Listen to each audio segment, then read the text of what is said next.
എസ്സോസിലെ പടയോട്ടത്തിന് ശേഷം തന്റെ വമ്പൻ പടക്കപ്പലുകളുമായി ഡിനേറിസ് വന്നിറങ്ങിയത് വെസ്റ്ററോസിന്റെ കിഴക്കൻ തീരത്ത് സ്റ്റാനിസ് ബറാത്തിയൻ താമസിച്ചിരുന്ന ഡ്രാഗൺ സ്റ്റോണിലേക്കാണ്. ഏകദേശം 400 വർഷങ്ങൾക്ക് മുൻപ് തങ്ങളുടെ ജന്മനാടായ വലേറിയയുടെ നാശം മുന്നിൽ കണ്ട് അവിടെ നിന്നും വെസ്റ്ററോസിലേക്ക് രക്ഷപ്പെട്ട എയ്നാർ ടാർഗേരിയൻ എന്ന രാജാവാണ് ഈ കോട്ട നിർമ്മിച്ചത്. പിന്നീട് അങ്ങോട്ട് 300 വർഷത്തോളം വെസ്റ്ററോസിൽ തുടർന്ന ടാർഗേരിയൻ ഭരണത്തിന്റെ തുടക്കം അവിടെ വെച്ചായിരുന്നു. തന്റെ പൂർവികരുടെ നശിച്ചുപോയ പ്രൗഢിയും അധികാരവും തിരിച്ചുപിടിക്കാൻ അവർ തുടങ്ങിവെച്ച അതേ സ്ഥലത്തേക്ക് ഡിനേറിസ് തിരിച്ചെത്തിയിരിക്കുന്നു. നൂറ്റാണ്ടുകൾക്ക് ശേഷം ആ കോട്ടയും തുറമുഖവും ഡ്രാഗണുകളുടെ ഗർജനത്തിൽ പ്രകമ്പനം കൊണ്ടു. കോട്ടയ്ക്കുള്ളിലേക്ക് കയറിയ ഡിനേറിസ് തന്റെ മുതുമുത്തച്ഛന്മാർ പണിതുയർത്തിയ സിംഹാസനവും ഡ്രാഗൺ ശില്പങ്ങളും കണ്ട് അമ്പരന്നു. സ്റ്റാനിസ് ബറാത്തിയൻ ഉപേക്ഷിച്ചു പോയ ബറാത്തിയൻ കുടുംബത്തിന്റെ പതാകകൾ വലിച്ചു കീറിയ അവൾ തന്റെ പൂർവികർ തന്ത്രങ്ങൾ മെനഞ്ഞ വെസ്റ്ററോസിന്റെ ഭൂപടം അടയാളപ്പെടുത്തിയ ആ വലിയ മേശയ്ക്ക് മുന്നിലെത്തി. ആ ഭൂപടത്തിലേക്ക് നോക്കി നിൽക്കുന്ന ഡിനേറിസിന് ഒട്ടും സമയം കളയാനുണ്ടായിരുന്നില്ല. വെസ്റ്ററോസിലെ തന്റെ ആദ്യത്തെ സ്മോൾ കൗൺസിൽ മീറ്റിംഗിന് തയ്യാറെടുക്കാൻ അവൾ ടിറിയനോട് പറഞ്ഞു.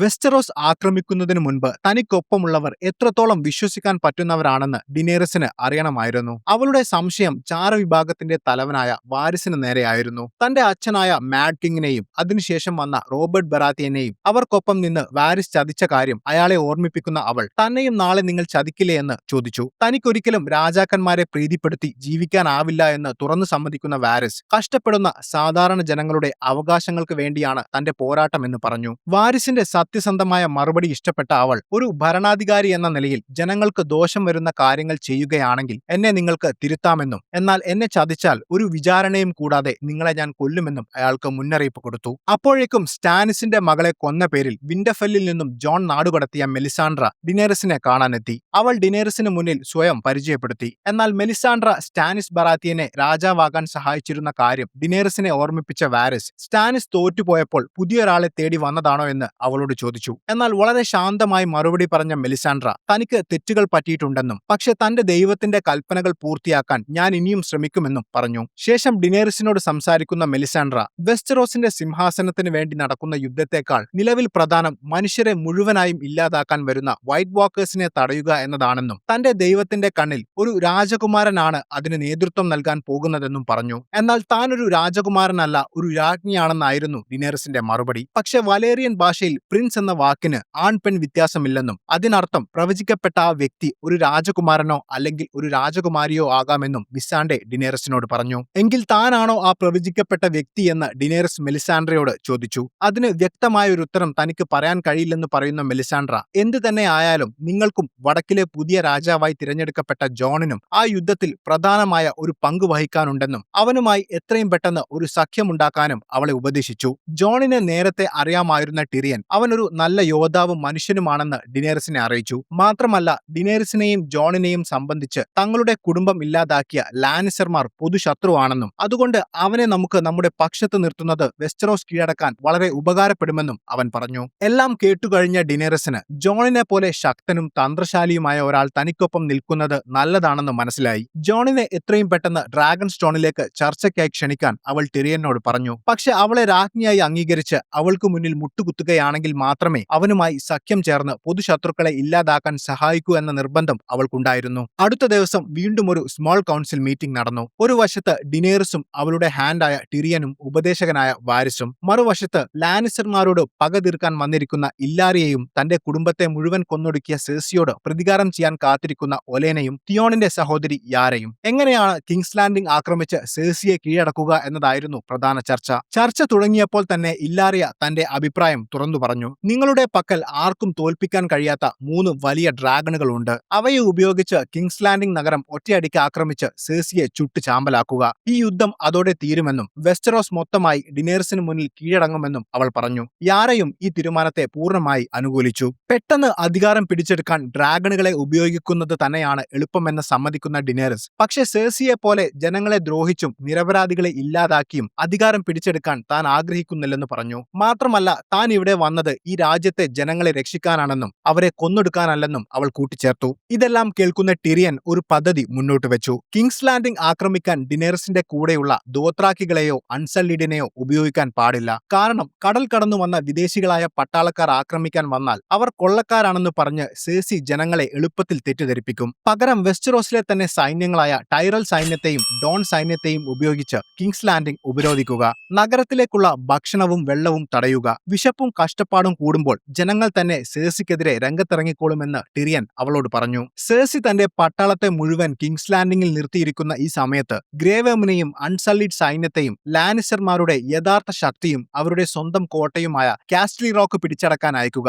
ലാനിസ്റ്റർമാരുടെ സ്വന്തം കോട്ട തകർന്നാൽ അവരുടെ ആത്മവിശ്വാസം പൂർണ്ണമായും ഇല്ലാതാകുമെന്ന് ടിറിയൻ കണക്കുകൂട്ടി. ഡിനേറിസിന് ഈ പ്ലാൻ പൂർണ്ണമായും ബോധ്യപ്പെട്ടു. പ്രതികാരം മാത്രം ലക്ഷ്യമാക്കി വന്ന ഇല്ലാരിയയ്ക്കും യാരയ്ക്കും ഇതിൽ ചെറിയ അതൃപ്തി ഉണ്ടായിരുന്നെങ്കിലും വേറെ വഴിയില്ലാത്തതുകൊണ്ട് അവർ ഡിനേറിസിന്റെ തീരുമാനത്തെ അംഗീകരിച്ചു. ഡോൺ സൈന്യത്തെ കിങ്സ് ലാൻഡിംഗിൽ എത്തിക്കാൻ യാരയുടെ കപ്പലുകൾ ഉപയോഗിക്കാനും അവർ തീരുമാനിച്ചു. ആ മീറ്റിംഗിന് ശേഷം ഡിനേറിസിനോട് സംസാരിക്കുന്ന ഒലേന, നിന്നെപ്പോലെ സമാധാനത്തിൽ വിശ്വസിച്ച തന്റെ പേരക്കുട്ടി മാർജറിയുടെ അവസ്ഥ നിനക്കുണ്ടാവാൻ പാടില്ലെന്നും സേഴ്സിയെ പോലൊരാളെ സമാധാനപരമായ വഴികളിലൂടെ തോൽപ്പിക്കാൻ കഴിയില്ലെന്നും പറഞ്ഞു. യുദ്ധത്തിൽ ജയിക്കണമെങ്കിൽ ക്രൂരതകൾ കാണിക്കേണ്ടി വരുമെന്നും സന്ദർഭം വരുമ്പോൾ നിന്റെ യഥാർത്ഥ ശക്തിയായ ഡ്രാഗണിനെ ഉപയോഗിക്കാൻ മടിക്കരുതെന്നും ഒലേന അവളെ ഉപദേശിച്ചു. അതേസമയം ഓൾഡ് ടൗണിലെ സിറ്റാഡലിൽ മെയ്സ്റ്റർ ആകാനുള്ള പഠനത്തിനെത്തിയ സാമിന് അവിടുത്തെ ആശുപത്രിയിൽ കഴിയുന്ന പ്രായം ചെന്ന മെയ്സ്റ്റർമാരെ പരിചരിക്കുന്ന ജോലിയാണ് ആദ്യം ലഭിച്ചത്. ഒരു മെയ്സ്റ്റർക്ക് വേണ്ട ക്ഷമ, അനുകമ്പ, അർപ്പണബോധം തുടങ്ങിയ കാര്യങ്ങൾ പഠിക്കാനായിരുന്നു ഇതെല്ലാം. ഒരു മെയ്സ്റ്റർ ആവുക എന്നതിലപ്പുറം സിറ്റാഡലിലെ പുരാതനമായ ഗ്രന്ഥങ്ങൾ പഠിച്ച് വൈറ്റ് വാക്കേഴ്സിനെ എങ്ങനെ പരാജയപ്പെടുത്താമെന്ന് മനസ്സിലാക്കാനാണ് സാം സിറ്റാഡലിലേക്ക് പോയത്. അതിനായി അവിടുത്തെ ഉയർന്ന തസ്തികയിലുള്ള മെയ്സ്റ്റർമാർക്ക് മാത്രം പ്രവേശനമുള്ള ലോകത്തിന്റെ ചരിത്രം കൂടുതൽ ആഴത്തിൽ രേഖപ്പെടുത്തിയിട്ടുള്ള പുസ്തകങ്ങൾ വച്ചിരിക്കുന്ന മുറിയിലേക്ക് കയറാനും അവ വായിക്കാനും സാം ആർച്ച് മെയ്സ്റ്ററോട് അനുവാദം ചോദിച്ചു. നൈറ്റ്സ് വാച്ചിലായിരിക്കുമ്പോൾ താൻ വൈറ്റ് വാക്കേഴ്സിനെ നേരിൽ കണ്ട കാര്യം അയാളോട് പറയുന്ന സാം അവയെപ്പറ്റി കൂടുതൽ പഠിക്കാൻ തനിക്ക് ആഗ്രഹമുണ്ടെന്നും പറഞ്ഞു. സാം പറഞ്ഞ കഥകൾ സത്യമായിരിക്കാമെന്ന് മെയ്സ്റ്റർ സമ്മതിച്ചു. എന്നാൽ ആയിരക്കണക്കിന് വർഷങ്ങളായി ഇത്തരം ഭീഷണികളെ നമ്മൾ അതിജീവിച്ചിട്ടുണ്ടെന്നും ഇതും നമ്മൾ അതിജീവിക്കുമെന്നും പറഞ്ഞ് അയാൾ അവനെ മടക്കി അയച്ചു. പക്ഷെ പിന്മാറാൻ തയ്യാറാവാതിരുന്ന സാം രാത്രിയിൽ ആരും അറിയാതെ ആ രഹസ്യ അറയിൽ നിന്നും കുറച്ച് പഴയ പുസ്തകങ്ങൾ മോഷ്ടിച്ചു. ഗില്ലിയോടൊപ്പം ആ പുസ്തകങ്ങൾ വായിക്കുന്നതിനിടയിൽ ഡ്രാഗൺ സ്റ്റോണിന് താഴെ വൈറ്റ് വാക്കേഴ്സിനെ കൊല്ലാൻ കഴിയുന്ന ഡ്രാഗൺ ഗ്ലാസിന്റെ വലിയൊരു ശേഖരമുണ്ടെന്ന് മനസ്സിലാക്കുന്ന സാം ഈ വിവരം ജോണിനെ അറിയിക്കാൻ ഉടൻ തന്നെ ഒരു കത്തെഴുതി. പിറ്റേ ദിവസം സിറ്റാഡലിലെ ആശുപത്രിയിൽ രോഗികൾക്ക് ഭക്ഷണം നൽകുന്നതിനിടയിൽ ഗ്രേ സ്കെയിൽ ബാധിച്ച് ശരീരം പൂർണ്ണമായും നശിച്ചുകൊണ്ടിരിക്കുന്ന ഒരു മനുഷ്യനെ സാം കണ്ടു. ഡിനേറിസ് വെസ്റ്ററോസിൽ എത്തിയോ എന്ന് അയാൾ അവനോട് ചോദിച്ചു. അത് ജോറ മോമണ്ട് ആയിരുന്നു. വിരൂപനായ ജോറയെ കണ്ട് ഭയന്നുപോയ സാം തനിക്കൊന്നും അറിയില്ലെന്ന് പറഞ്ഞ് അവിടെ നിന്നും പോയി. അടുത്ത ദിവസം ജോറയെ പരിശോധിക്കുന്ന മെയ്സ്റ്റർ ജോറയുടെ ശരീരം മുഴുവൻ ഗ്രേ സ്കെയിൽ പടർന്നു കഴിഞ്ഞതിനാൽ ഇനി ചികിത്സിച്ചിട്ട് കാര്യമില്ലെന്നും 6 മാസത്തിനുള്ളിൽ ജോറയുടെ ബുദ്ധി പൂർണ്ണമായും നശിച്ച് അയാൾ ഒരു ഭ്രാന്തനായി മാറുമെന്നും വിധി എഴുതി. അതിനാൽ ഇനി അവിടെ തുടരുന്നതിൽ അർത്ഥമില്ലെന്നും സിറ്റാഡലിൽ കഴിയുന്ന ബാക്കി ആളുകൾക്ക് ഈ രോഗം പകരുമെന്നും പറയുന്ന മെയ്സ്റ്റർ ജോറയ്ക്ക് അവിടെ നിന്നും പോകാൻ ഒരു ദിവസം കൂടെ സമയം അനുവദിച്ചു. എന്നാൽ ഇത് കേൾക്കുന്ന സാം സ്റ്റാനിസ് ബറാത്തിയന്റെ മകൾ ഷിറീന് ഇതേ അസുഖമായിരുന്നിട്ടും അത് എങ്ങനെയാണ് ചികിത്സിച്ച് ഭേദമാക്കിയതെന്ന് ആർച്ച് മെയ്സ്റ്ററോട് ചോദിച്ചു. എന്നാൽ ഷിറീൻ ഒരു കുട്ടിയായിരുന്നതുകൊണ്ടും അസുഖം നേരത്തെ കണ്ടെത്തിയതുകൊണ്ടുമാണ് അത് ഭേദമാക്കാൻ സാധിച്ചതെന്ന് പറയുന്ന അയാൾ ഏറെക്കുറെ വാർദ്ധക്യത്തിൽ എത്തി നിൽക്കുന്ന ജോറയെ അസുഖം ഇത്രയും അധികമായ അവസ്ഥയിൽ രക്ഷിക്കാനാകില്ലെന്നും പറഞ്ഞു. അതോടെ തന്റെ ജീവിതം അവസാനിച്ചുവെന്ന് കരുതുന്ന ജോറ മരണത്തിന് കീഴടങ്ങാൻ തയ്യാറെടുത്തു. എന്നാൽ നൈറ്റ്സ് വാച്ചിൽ പലതവണ തന്റെ ജീവൻ രക്ഷിച്ച ജിയോ മോമണ്ടിന്റെ ഏക മകനാണ് ജോറ എന്ന് മനസ്സിലാക്കുന്ന സാം അയാളെ രക്ഷിക്കണമെന്ന് തീരുമാനിച്ചു. സിറ്റാഡലിലെ പുസ്തകങ്ങളിൽ നിന്നും ഗ്രേ സ്കെയിലിനെ കുറിച്ച് പഠിക്കുന്ന സാം അത് ബാധിച്ച ഒരു രോഗിയെ തനിക്ക് അസുഖം പകരാതെ എങ്ങനെ ചികിത്സിക്കാമെന്ന് പഠിച്ചു. അന്ന് രാത്രി ആരും അറിയാതെ സാം ജോറയുടെ മുറിയിലെത്തിയപ്പോൾ അസുഖം മൂർച്ഛിച്ച് നരകിച്ചു മരിക്കുന്നതിലും നല്ലത് തന്റെ ജീവൻ അവസാനിപ്പിക്കുന്നതാണെന്ന് തീരുമാനിച്ച ജോറ അവസാനമായി ഡിനേറിസിന് ഒരു കത്തെഴുതുകയായിരുന്നു. ജോറയോട് സംസാരിക്കുന്ന സാം വർഷങ്ങൾക്ക് മുൻപ് സിറ്റാഡലിലെ ആർച്ച് മേസ്റ്റർ ആയിരുന്ന പൈലോസിന്റെ ഡയറിയിൽ ഈ അസുഖത്തെ സുഖപ്പെടുത്താനുള്ള ഒരു ശസ്ത്രക്രിയയെക്കുറിച്ച് പറയുന്നുണ്ടെന്നും ഒരവസാന ശ്രമമെന്നോണം ഭയം മൂലം ആരും ചെയ്യാൻ മടിക്കുന്ന ആ ശസ്ത്രക്രിയ താൻ പരീക്ഷിക്കാൻ പോവുകയാണെന്നും പറഞ്ഞു. വേദന അറിയാതിരിക്കാൻ മദ്യവും വേദനിക്കുമ്പോൾ ശബ്ദം പുറത്തു കേൾക്കാതിരിക്കാൻ വായിൽ കടിച്ചു പിടിക്കാൻ ഒരു കഷ്ണം ലെതറും നൽകിയ ശേഷം കല്ലുപോലെയായ അയാളുടെ തൊലി സാം തന്റെ ചെറിയ കത്തിക്കൊണ്ട് വളരെ ശ്രദ്ധയോടെ ചെത്തി മാറ്റാൻ തുടങ്ങി. പ്രാണൻ പോകുന്ന വേദന തന്റെ സർവ്വശക്തിയുമെടുത്ത് കടിച്ചമർത്താൻ ജോറ ശ്രമിച്ചു. ഇതേ സമയം കിങ്സ് ലാൻഡിംഗിൽ തന്റെ ശത്രുക്കളെയെല്ലാം കൊന്നൊടുക്കി വെസ്റ്ററോസിന്റെ രാജ്ഞിയായ സേഴ്സി ഡിനേറിസുമായി വരാനിരിക്കുന്ന യുദ്ധത്തിനുള്ള ഒരുക്കങ്ങളിലായിരുന്നു. കൊട്ടാരത്തിന്റെ തറയിൽ വരച്ചുകൊണ്ടിരിക്കുന്ന വെസ്റ്ററോസിന്റെ ഭൂപടത്തിലേക്ക് നോക്കി നിൽക്കുന്ന സേഴ്സിയുടെ മുഖം ഗൗരവം നിറഞ്ഞതായിരുന്നു. അവിടേക്ക് വന്ന ജെയ്മിയോട് 4 വശത്തു നിന്നും നമ്മളെ ആക്രമിക്കാൻ തയ്യാറെടുക്കുന്ന ശത്രുക്കളെയെല്ലാം ഒരു സൈന്യാധിപൻ എന്ന നിലയിൽ നീ എങ്ങനെയാണ് നേരിടാൻ പോകുന്നതെന്ന് അവൾ ചോദിച്ചു. എന്നാൽ നമ്മളെ സഹായിച്ചിരുന്ന പ്രഭുക്കന്മാരെല്ലാം കൊല്ലപ്പെടുകയോ കൂറുമാറുകയോ ചെയ്തുവെന്നും നമുക്കിപ്പോൾ വേണ്ടത് ശക്തമായ സഖ്യങ്ങളാണെന്നും അവൻ അവളെ ഓർമ്മിപ്പിച്ചു. എന്നാൽ ആ ഭീഷണികളൊന്നും ഇതൊന്നും സെഴ്സിയെ ഭയപ്പെടുത്തിയില്ല. അടുത്ത ദിവസം ബെയ്ലോൺ ഗ്രേജോയെ കൊന്ന് അയൺ ഐലൻഡിന്റെ സിംഹാസനം പിടിച്ചെടുത്ത യൂറോൺ ഗ്രേജോയ് അവളെ കാണാനെത്തി. ഡിനേറിസുമായി സഖ്യമുണ്ടാക്കാനായിരുന്നു അയാൾ ആദ്യം വിചാരിച്ചിരുന്നത്. എന്നാൽ തിയോണും യാരയും ഡിനേറിസിന്റെ കൂടെ ചേർന്നതോടെ അയാൾ സെഴ്സിയുടെ പക്ഷം ചേരാമെന്ന് തീരുമാനിച്ചു. വെസ്റ്ററോസിലെ ഏറ്റവും മികച്ച കപ്പൽ പടയുമായി അവിടേക്ക് വന്ന യൂറോൺ സെഴ്സിക്ക് മുന്നിൽ തന്റെ പദ്ധതി അവതരിപ്പിച്ചു. സെഴ്സി അവനെ വിവാഹം ചെയ്യുകയാണെങ്കിൽ തന്റെ വലിയ കപ്പൽ പടയും സൈനികരും ഡിനേറിസിനെതിരെയുള്ള യുദ്ധത്തിന് വിട്ടു നൽകാമെന്ന് അവൻ പറഞ്ഞു. എന്നാൽ യൂറോണിന്റെ യഥാർത്ഥ ലക്ഷ്യം തന്റെ സിംഹാസനമാണെന്ന് അറിയാമായിരുന്ന സെഴ്സി അങ്ങനെ ഒരു ബന്ധത്തിന് താല്പര്യമില്ലെന്ന് മറുപടി കൊടുത്തു. മാത്രമല്ല, കട്ടും കൊള്ളയടിച്ചും നടക്കുന്ന ഗ്രേജോയ്കളെ വിശ്വസിക്കാൻ പറ്റില്ലെന്നും ഏത് നിമിഷവും അവർ നമ്മളെ ചതിക്കുമെന്നും ജെയ്മി സെഴ്സിക്ക് മുന്നറിയിപ്പ് നൽകിയിരുന്നു. തന്റെ ആത്മാർത്ഥത തെളിയിക്കാൻ സെഴ്സിയെ തൃപ്തിപ്പെടുത്തുന്ന ഒരു സമ്മാനവുമായി താൻ തിരികെ വരുമെന്നും അതിനുശേഷം നമുക്ക് ബാക്കി സംസാരിക്കാമെന്നും പറഞ്ഞ് യൂറോൺ അവിടെ നിന്നും പോയി. അടുത്ത ദിവസം വെസ്റ്ററോസിലെ പ്രഭുക്കന്മാരെയെല്ലാം കിങ്സ് ലാൻഡിംഗിൽ വിളിച്ചു ചേർത്ത സെഴ്സി ഡിനേറിസുമായുള്ള യുദ്ധത്തിൽ അവരെ എല്ലാവരെയും തന്റെ ഒപ്പം നിർത്താനുള്ള ശ്രമങ്ങൾ ആരംഭിച്ചു. ഡിനേറിസ് അവളുടെ അച്ഛൻ മാഡ് കിങ്ങിനെ പോലെ തന്നെ ഒരു ഭ്രാന്തിയാണെന്നും അവളുടെ ദോത്രാക്കി സൈന്യവും ഡ്രാഗണുകളും ചേർന്ന് വെസ്റ്ററോസിലെ ജനങ്ങളെ കൊള്ളയടിച്ച് നശിപ്പിക്കുമെന്നും അവൾ അവരെ വിശ്വസിപ്പിച്ചു. നിലവിൽ വെസ്റ്ററോസിലെ ഏറ്റവും ധനികരായ ടൈറൽ കുടുംബവും അവരുടെ നേതാവും സൗത്തിന്റെ രാജ്ഞിയുമായ ഒലേന ഡിനേറിസിനൊപ്പമാണെന്നും അവരെ തോൽപ്പിക്കുന്നത് വഴി നമുക്ക് യുദ്ധത്തിനുള്ള ഭക്ഷണവും സമ്പത്തും ലഭിക്കുമെന്നും അവൾ അവർക്ക് ഉറപ്പുകൊടുത്തു. എന്നാൽ അവരിൽ നിന്നും മുന്നോട്ട് വന്ന റാൻഡൽ ടാളി എന്ന പ്രഭു ഡ്രാഗണുകളെ നേരിടാൻ എന്താണ് നിങ്ങളുടെ കയ്യിലുള്ളതെന്ന് ചോദിച്ചു. അതിനുള്ള മാർഗം ഞാൻ കണ്ടെത്തിയിട്ടുണ്ടെന്ന് ഹാൻഡ് ഓഫ് ദി കിങ് ആയ കൈബൺ മറുപടി കൊടുത്തു. ജോണിന്റെ സുഹൃത്തായ സാമിന്റെ അച്ഛനാണ് റാൻഡൽ ടാളി. നിലവിൽ റാൻഡലിന്റെ കുടുംബം സൗത്തിൽ ഒലേനയുടെ ഭരണത്തിന് കീഴിലാണ്. എന്നാൽ വെസ്റ്ററോസിന് പുറത്തുള്ള ഡിനേറിസുമായി ഒലേന സഖ്യമുണ്ടാക്കിയതിൽ അയാൾക്ക് എതിർപ്പുണ്ടായിരുന്നു. ഇത് മനസ്സിലാക്കുന്ന ജെയ്മി ടൈറൽ കുടുംബത്തെ ചതിച്ച് തങ്ങളോടൊപ്പം നിന്നാൽ യുദ്ധത്തിന് ശേഷം ഒലേനയ്ക്ക് പകരം സൗത്തിന്റെ മുഴുവൻ അധികാരവും റാൻഡലിന് നൽകാമെന്ന് വാഗ്ദാനം ചെയ്തു. ജെയ്മിയുടെ വാഗ്ദാനം സ്വീകരിച്ച റാൻഡൽ അവരോടൊപ്പം നിൽക്കാമെന്ന് സമ്മതിച്ചു. അന്ന് രാത്രി കൊട്ടാരത്തിലെ ഇരുണ്ട നിലവറയിലേക്ക് സെഴ്സിയെ കൂട്ടിക്കൊണ്ടുപോയ കൈബൺ വർഷങ്ങൾക്ക് മുൻപ് എയ്ഗൺ ടാർഗേറിയൻ വെസ്റ്ററോസ് കീഴടക്കാൻ ഉപയോഗിച്ച ലോകം കണ്ടതിൽ വെച്ച് ഏറ്റവും വലിയ ഡ്രാഗണായ ബലേറിയന്റെ ഭീമാകാരനായ തലയോട്ടി അവൾക്ക് കാണിച്ചു കൊടുത്തു. മെറിനിലെ യുദ്ധത്തിൽ വെച്ച് ഡിനേറിസിന്റെ ഡ്രാഗണിന് കുന്തം കൊണ്ട് മുറിവേറ്റ കാര്യം അറിഞ്ഞിരുന്ന കൈബൺ മുറിവേൽപ്പിക്കാൻ സാധിക്കുമെങ്കിൽ അവയെ കൊല്ലാനും പറ്റുമെന്ന് അവളോട് പറഞ്ഞു. താൻ പുതുതായി നിർമ്മിച്ച കൂറ്റൻ കുന്തങ്ങൾ തൊടുത്തുവിടാൻ കഴിയുന്ന സ്കോർപിയോൺ എന്ന ആയുധം അവൾക്ക് കാണിച്ചു കൊടുത്തു. ആ ആയുധം ഉപയോഗിച്ച് സെഴ്സി ഡ്രാഗണിന്റെ തലയോട്ടി ലക്ഷ്യമാക്കി ഒരു കുന്തമെയ്തു. ആ കുന്തം ബലേറിയന്റെ ഭീമാകാരമായ തലയോട്ടി തകർത്ത് തുളച്ചു കയറുന്നത് കാണുന്നതോടെ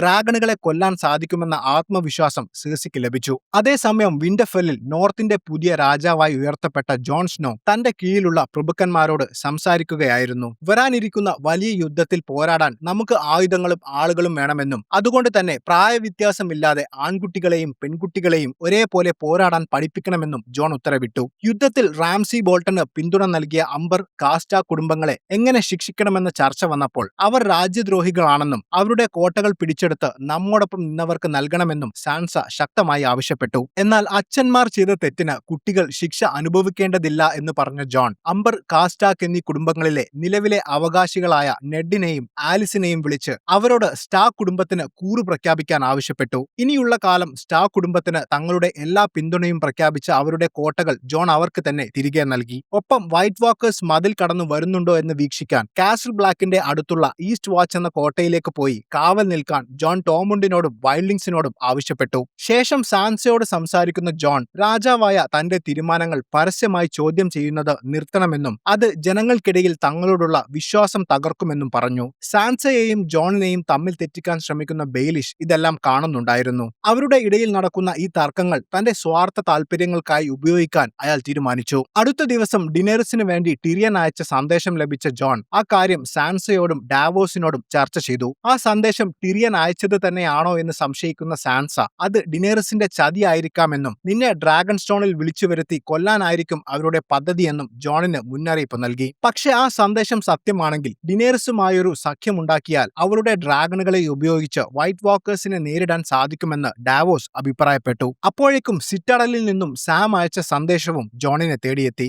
ഡ്രാഗൺ സ്റ്റോണിന് താഴെയുള്ള വലിയ ഡ്രാഗൺ ഗ്ലാസ് ശേഖരത്തെക്കുറിച്ചുള്ള വാർത്ത ജോണിനെ ആവേശഭരിതനാക്കി. ഉടൻ തന്നെ നോർത്തിലെ പ്രഭുക്കന്മാരുടെ യോഗം വിളിച്ചു കൂട്ടിയ ജോൺ ഈ കാര്യങ്ങളെല്ലാം അവരോട് പറഞ്ഞ ശേഷം താൻ ഡ്രാഗൺ സ്റ്റോണിലേക്ക് പോകാൻ തീരുമാനിച്ച വിവരം അവരെ അറിയിച്ചു. എന്നാൽ ആ യോഗത്തിലെത്തിയ എല്ലാവരും അതിനെ ശക്തമായി എതിർത്തു. വർഷങ്ങൾക്ക് മുൻപ് തങ്ങളുടെ മുത്തച്ഛനായ റിക്കാർഡ് സ്റ്റാർക്കിനെയും അമ്മാവൻ ബ്രാൻഡനെയും കിങ്സ് ലാൻഡിംഗിലേക്ക് വിളിച്ചു വരുത്തി മാഡ് നൈറ്റ് കിങ് ജീവനോടെ ചുട്ടരിച്ച ചരിത്രം സാൻസ ജോണിനെ ഓർമ്മിപ്പിച്ചു. ലാനിസ്റ്റർമാരെയും ടാർഗേറിയന്മാരെയും വിശ്വസിക്കാൻ പാടില്ലെന്ന് വെയിൽസിലെ പ്രഭുവായ റോയ്സും വൈറ്റ് വാക്കേഴ്സ് അടക്കം പല ഭീഷണികളും നിലനിൽക്കുന്ന ഈ അവസരത്തിൽ രാജാവായ ജോൺ നോർത്ത് വിട്ടു പോകരുതെന്ന് ലിയാന മോമണ്ടും വാശി പിടിച്ചു. എന്നാൽ വൈറ്റ് വാക്കേഴ്സിനെ നേരിടാൻ നമുക്കൊറ്റയ്ക്ക് സാധിക്കില്ലെന്നും വലിയൊരു സൈന്യവും 3 വലിയ ഡ്രാഗണുകളുമുള്ള ഡിനേറിസിന്റെ പിന്തുണ നമുക്ക് ആവശ്യമാണെന്നും ജോൺ ഉറപ്പിച്ചു പറഞ്ഞു. താൻ തിരികെ വരുന്നതുവരെ നോർത്തിന്റെ പൂർണ്ണ അധികാരം സാൻസയെ ഏൽപ്പിച്ച ജോൺ ഡ്രാഗൺ സ്റ്റോണിലേക്ക് പുറപ്പെടാൻ തയ്യാറെടുത്തു. പുറപ്പെടും മുൻപ് തന്റെ അച്ഛൻ നെഡ് സ്റ്റാർക്കിന്റെ കല്ലറയ്ക്ക് മുന്നിൽ പ്രാർത്ഥിച്ചുകൊണ്ടിരുന്ന ജോണിന്റെ അടുത്തേക്ക് വന്ന ബെയിലിഷ് അവനോട് സംസാരിക്കാൻ ശ്രമിച്ചു. പക്ഷെ ബെയിലിഷ് ആളുകളെ തമ്മിലടിപ്പിക്കുന്ന ഒരു ചതിയനാണെന്ന് നേരത്തെ അറിയാമായിരുന്ന ജോൺ തനിക്കൊന്നും പറയാനില്ലെന്ന് പറഞ്ഞ് തിരിഞ്ഞു നടന്നു. എന്നാൽ ഞാൻ നിന്റെ ശത്രുവല്ലെന്നും റാംസിക്കെതിരെയുള്ള യുദ്ധത്തിൽ ഞാനാണ് നിന്നെ രക്ഷിച്ചതെന്നും പറയുന്ന ബെയിലിഷ് സാൻസയെ താൻ ഒരുപാട് സ്നേഹിക്കുന്നുണ്ടെന്നും പറഞ്ഞു. അതോടെ തന്റെ നിയന്ത്രണം വിട്ട ജോൺ അയാളുടെ കഴുത്തിന് പിടിച്ച് ഭിത്തിയിലേക്ക് ചേർത്ത് നിർത്തി. തന്റെ കയ്യിൽ കിടന്ന് പിടയുന്ന അയാളോട് എന്റെ സഹോദരിയുടെ മേൽ നിന്റെ കൈ വീണാൽ അന്ന് നിന്റെ അവസാനമായിരിക്കുമെന്ന് പറയുന്ന ജോൺ ഡാവോസിനെയും കൂട്ടി ഡ്രാഗൺ സ്റ്റോൺ ലക്ഷ്യമാക്കി യാത്ര തിരിച്ചു. ജോൺ പോയതോടെ പൂർണ്ണമായും നോർത്തിന്റെ അധികാരിയായി മാറിയ സാൻസ വിന്റർഫെല്ലിൽ തന്റെ ഉത്തരവാദിത്തങ്ങൾ വളരെ മികച്ച രീതിയിൽ തന്നെ കൈകാര്യം ചെയ്തു. വരാനിരിക്കുന്ന വലിയ ശൈത്യകാലത്തെയും യുദ്ധത്തെയും നേരിടാൻ കോട്ടയിലെ ഭക്ഷണത്തിന്റെയും ആയുധങ്ങളുടെയും കണക്കുകൾ പരിശോധിച്ച് വരുത്തേണ്ട മാറ്റങ്ങൾ അവൾ നിർദ്ദേശിച്ചു. ഇതെല്ലാം കാണുന്ന ബെയിലിഷ് നീ ഒരു മികച്ച നേതാവാണെന്ന് പറഞ്ഞ് അവളെ പ്രശംസിച്ചു. പക്ഷേ സേഴ്സി അടങ്ങിയിരിക്കില്ലെന്നും തന്റെ ശത്രുക്കളെ നശിപ്പിക്കാൻ അവൾ എന്തും ചെയ്യുമെന്നും പറഞ്ഞ് അവളുടെ മനസ്സിൽ ഒരു ഭയം നിറയ്ക്കാൻ അവൻ ശ്രമിച്ചു. പെട്ടെന്ന് കോട്ടവാതിൽക്കൽ ആരോ വന്നിട്ടുണ്ടെന്ന് കാവൽക്കാർ അവളെ അറിയിച്ചു. അവിടേക്ക് ഓടിയെത്തിയ സാൻസയ്ക്ക് തന്റെ കണ്ണുകളെ വിശ്വസിക്കാൻ സാധിച്ചില്ല. എല്ലാവരും മരിച്ചെന്ന് കരുതിയ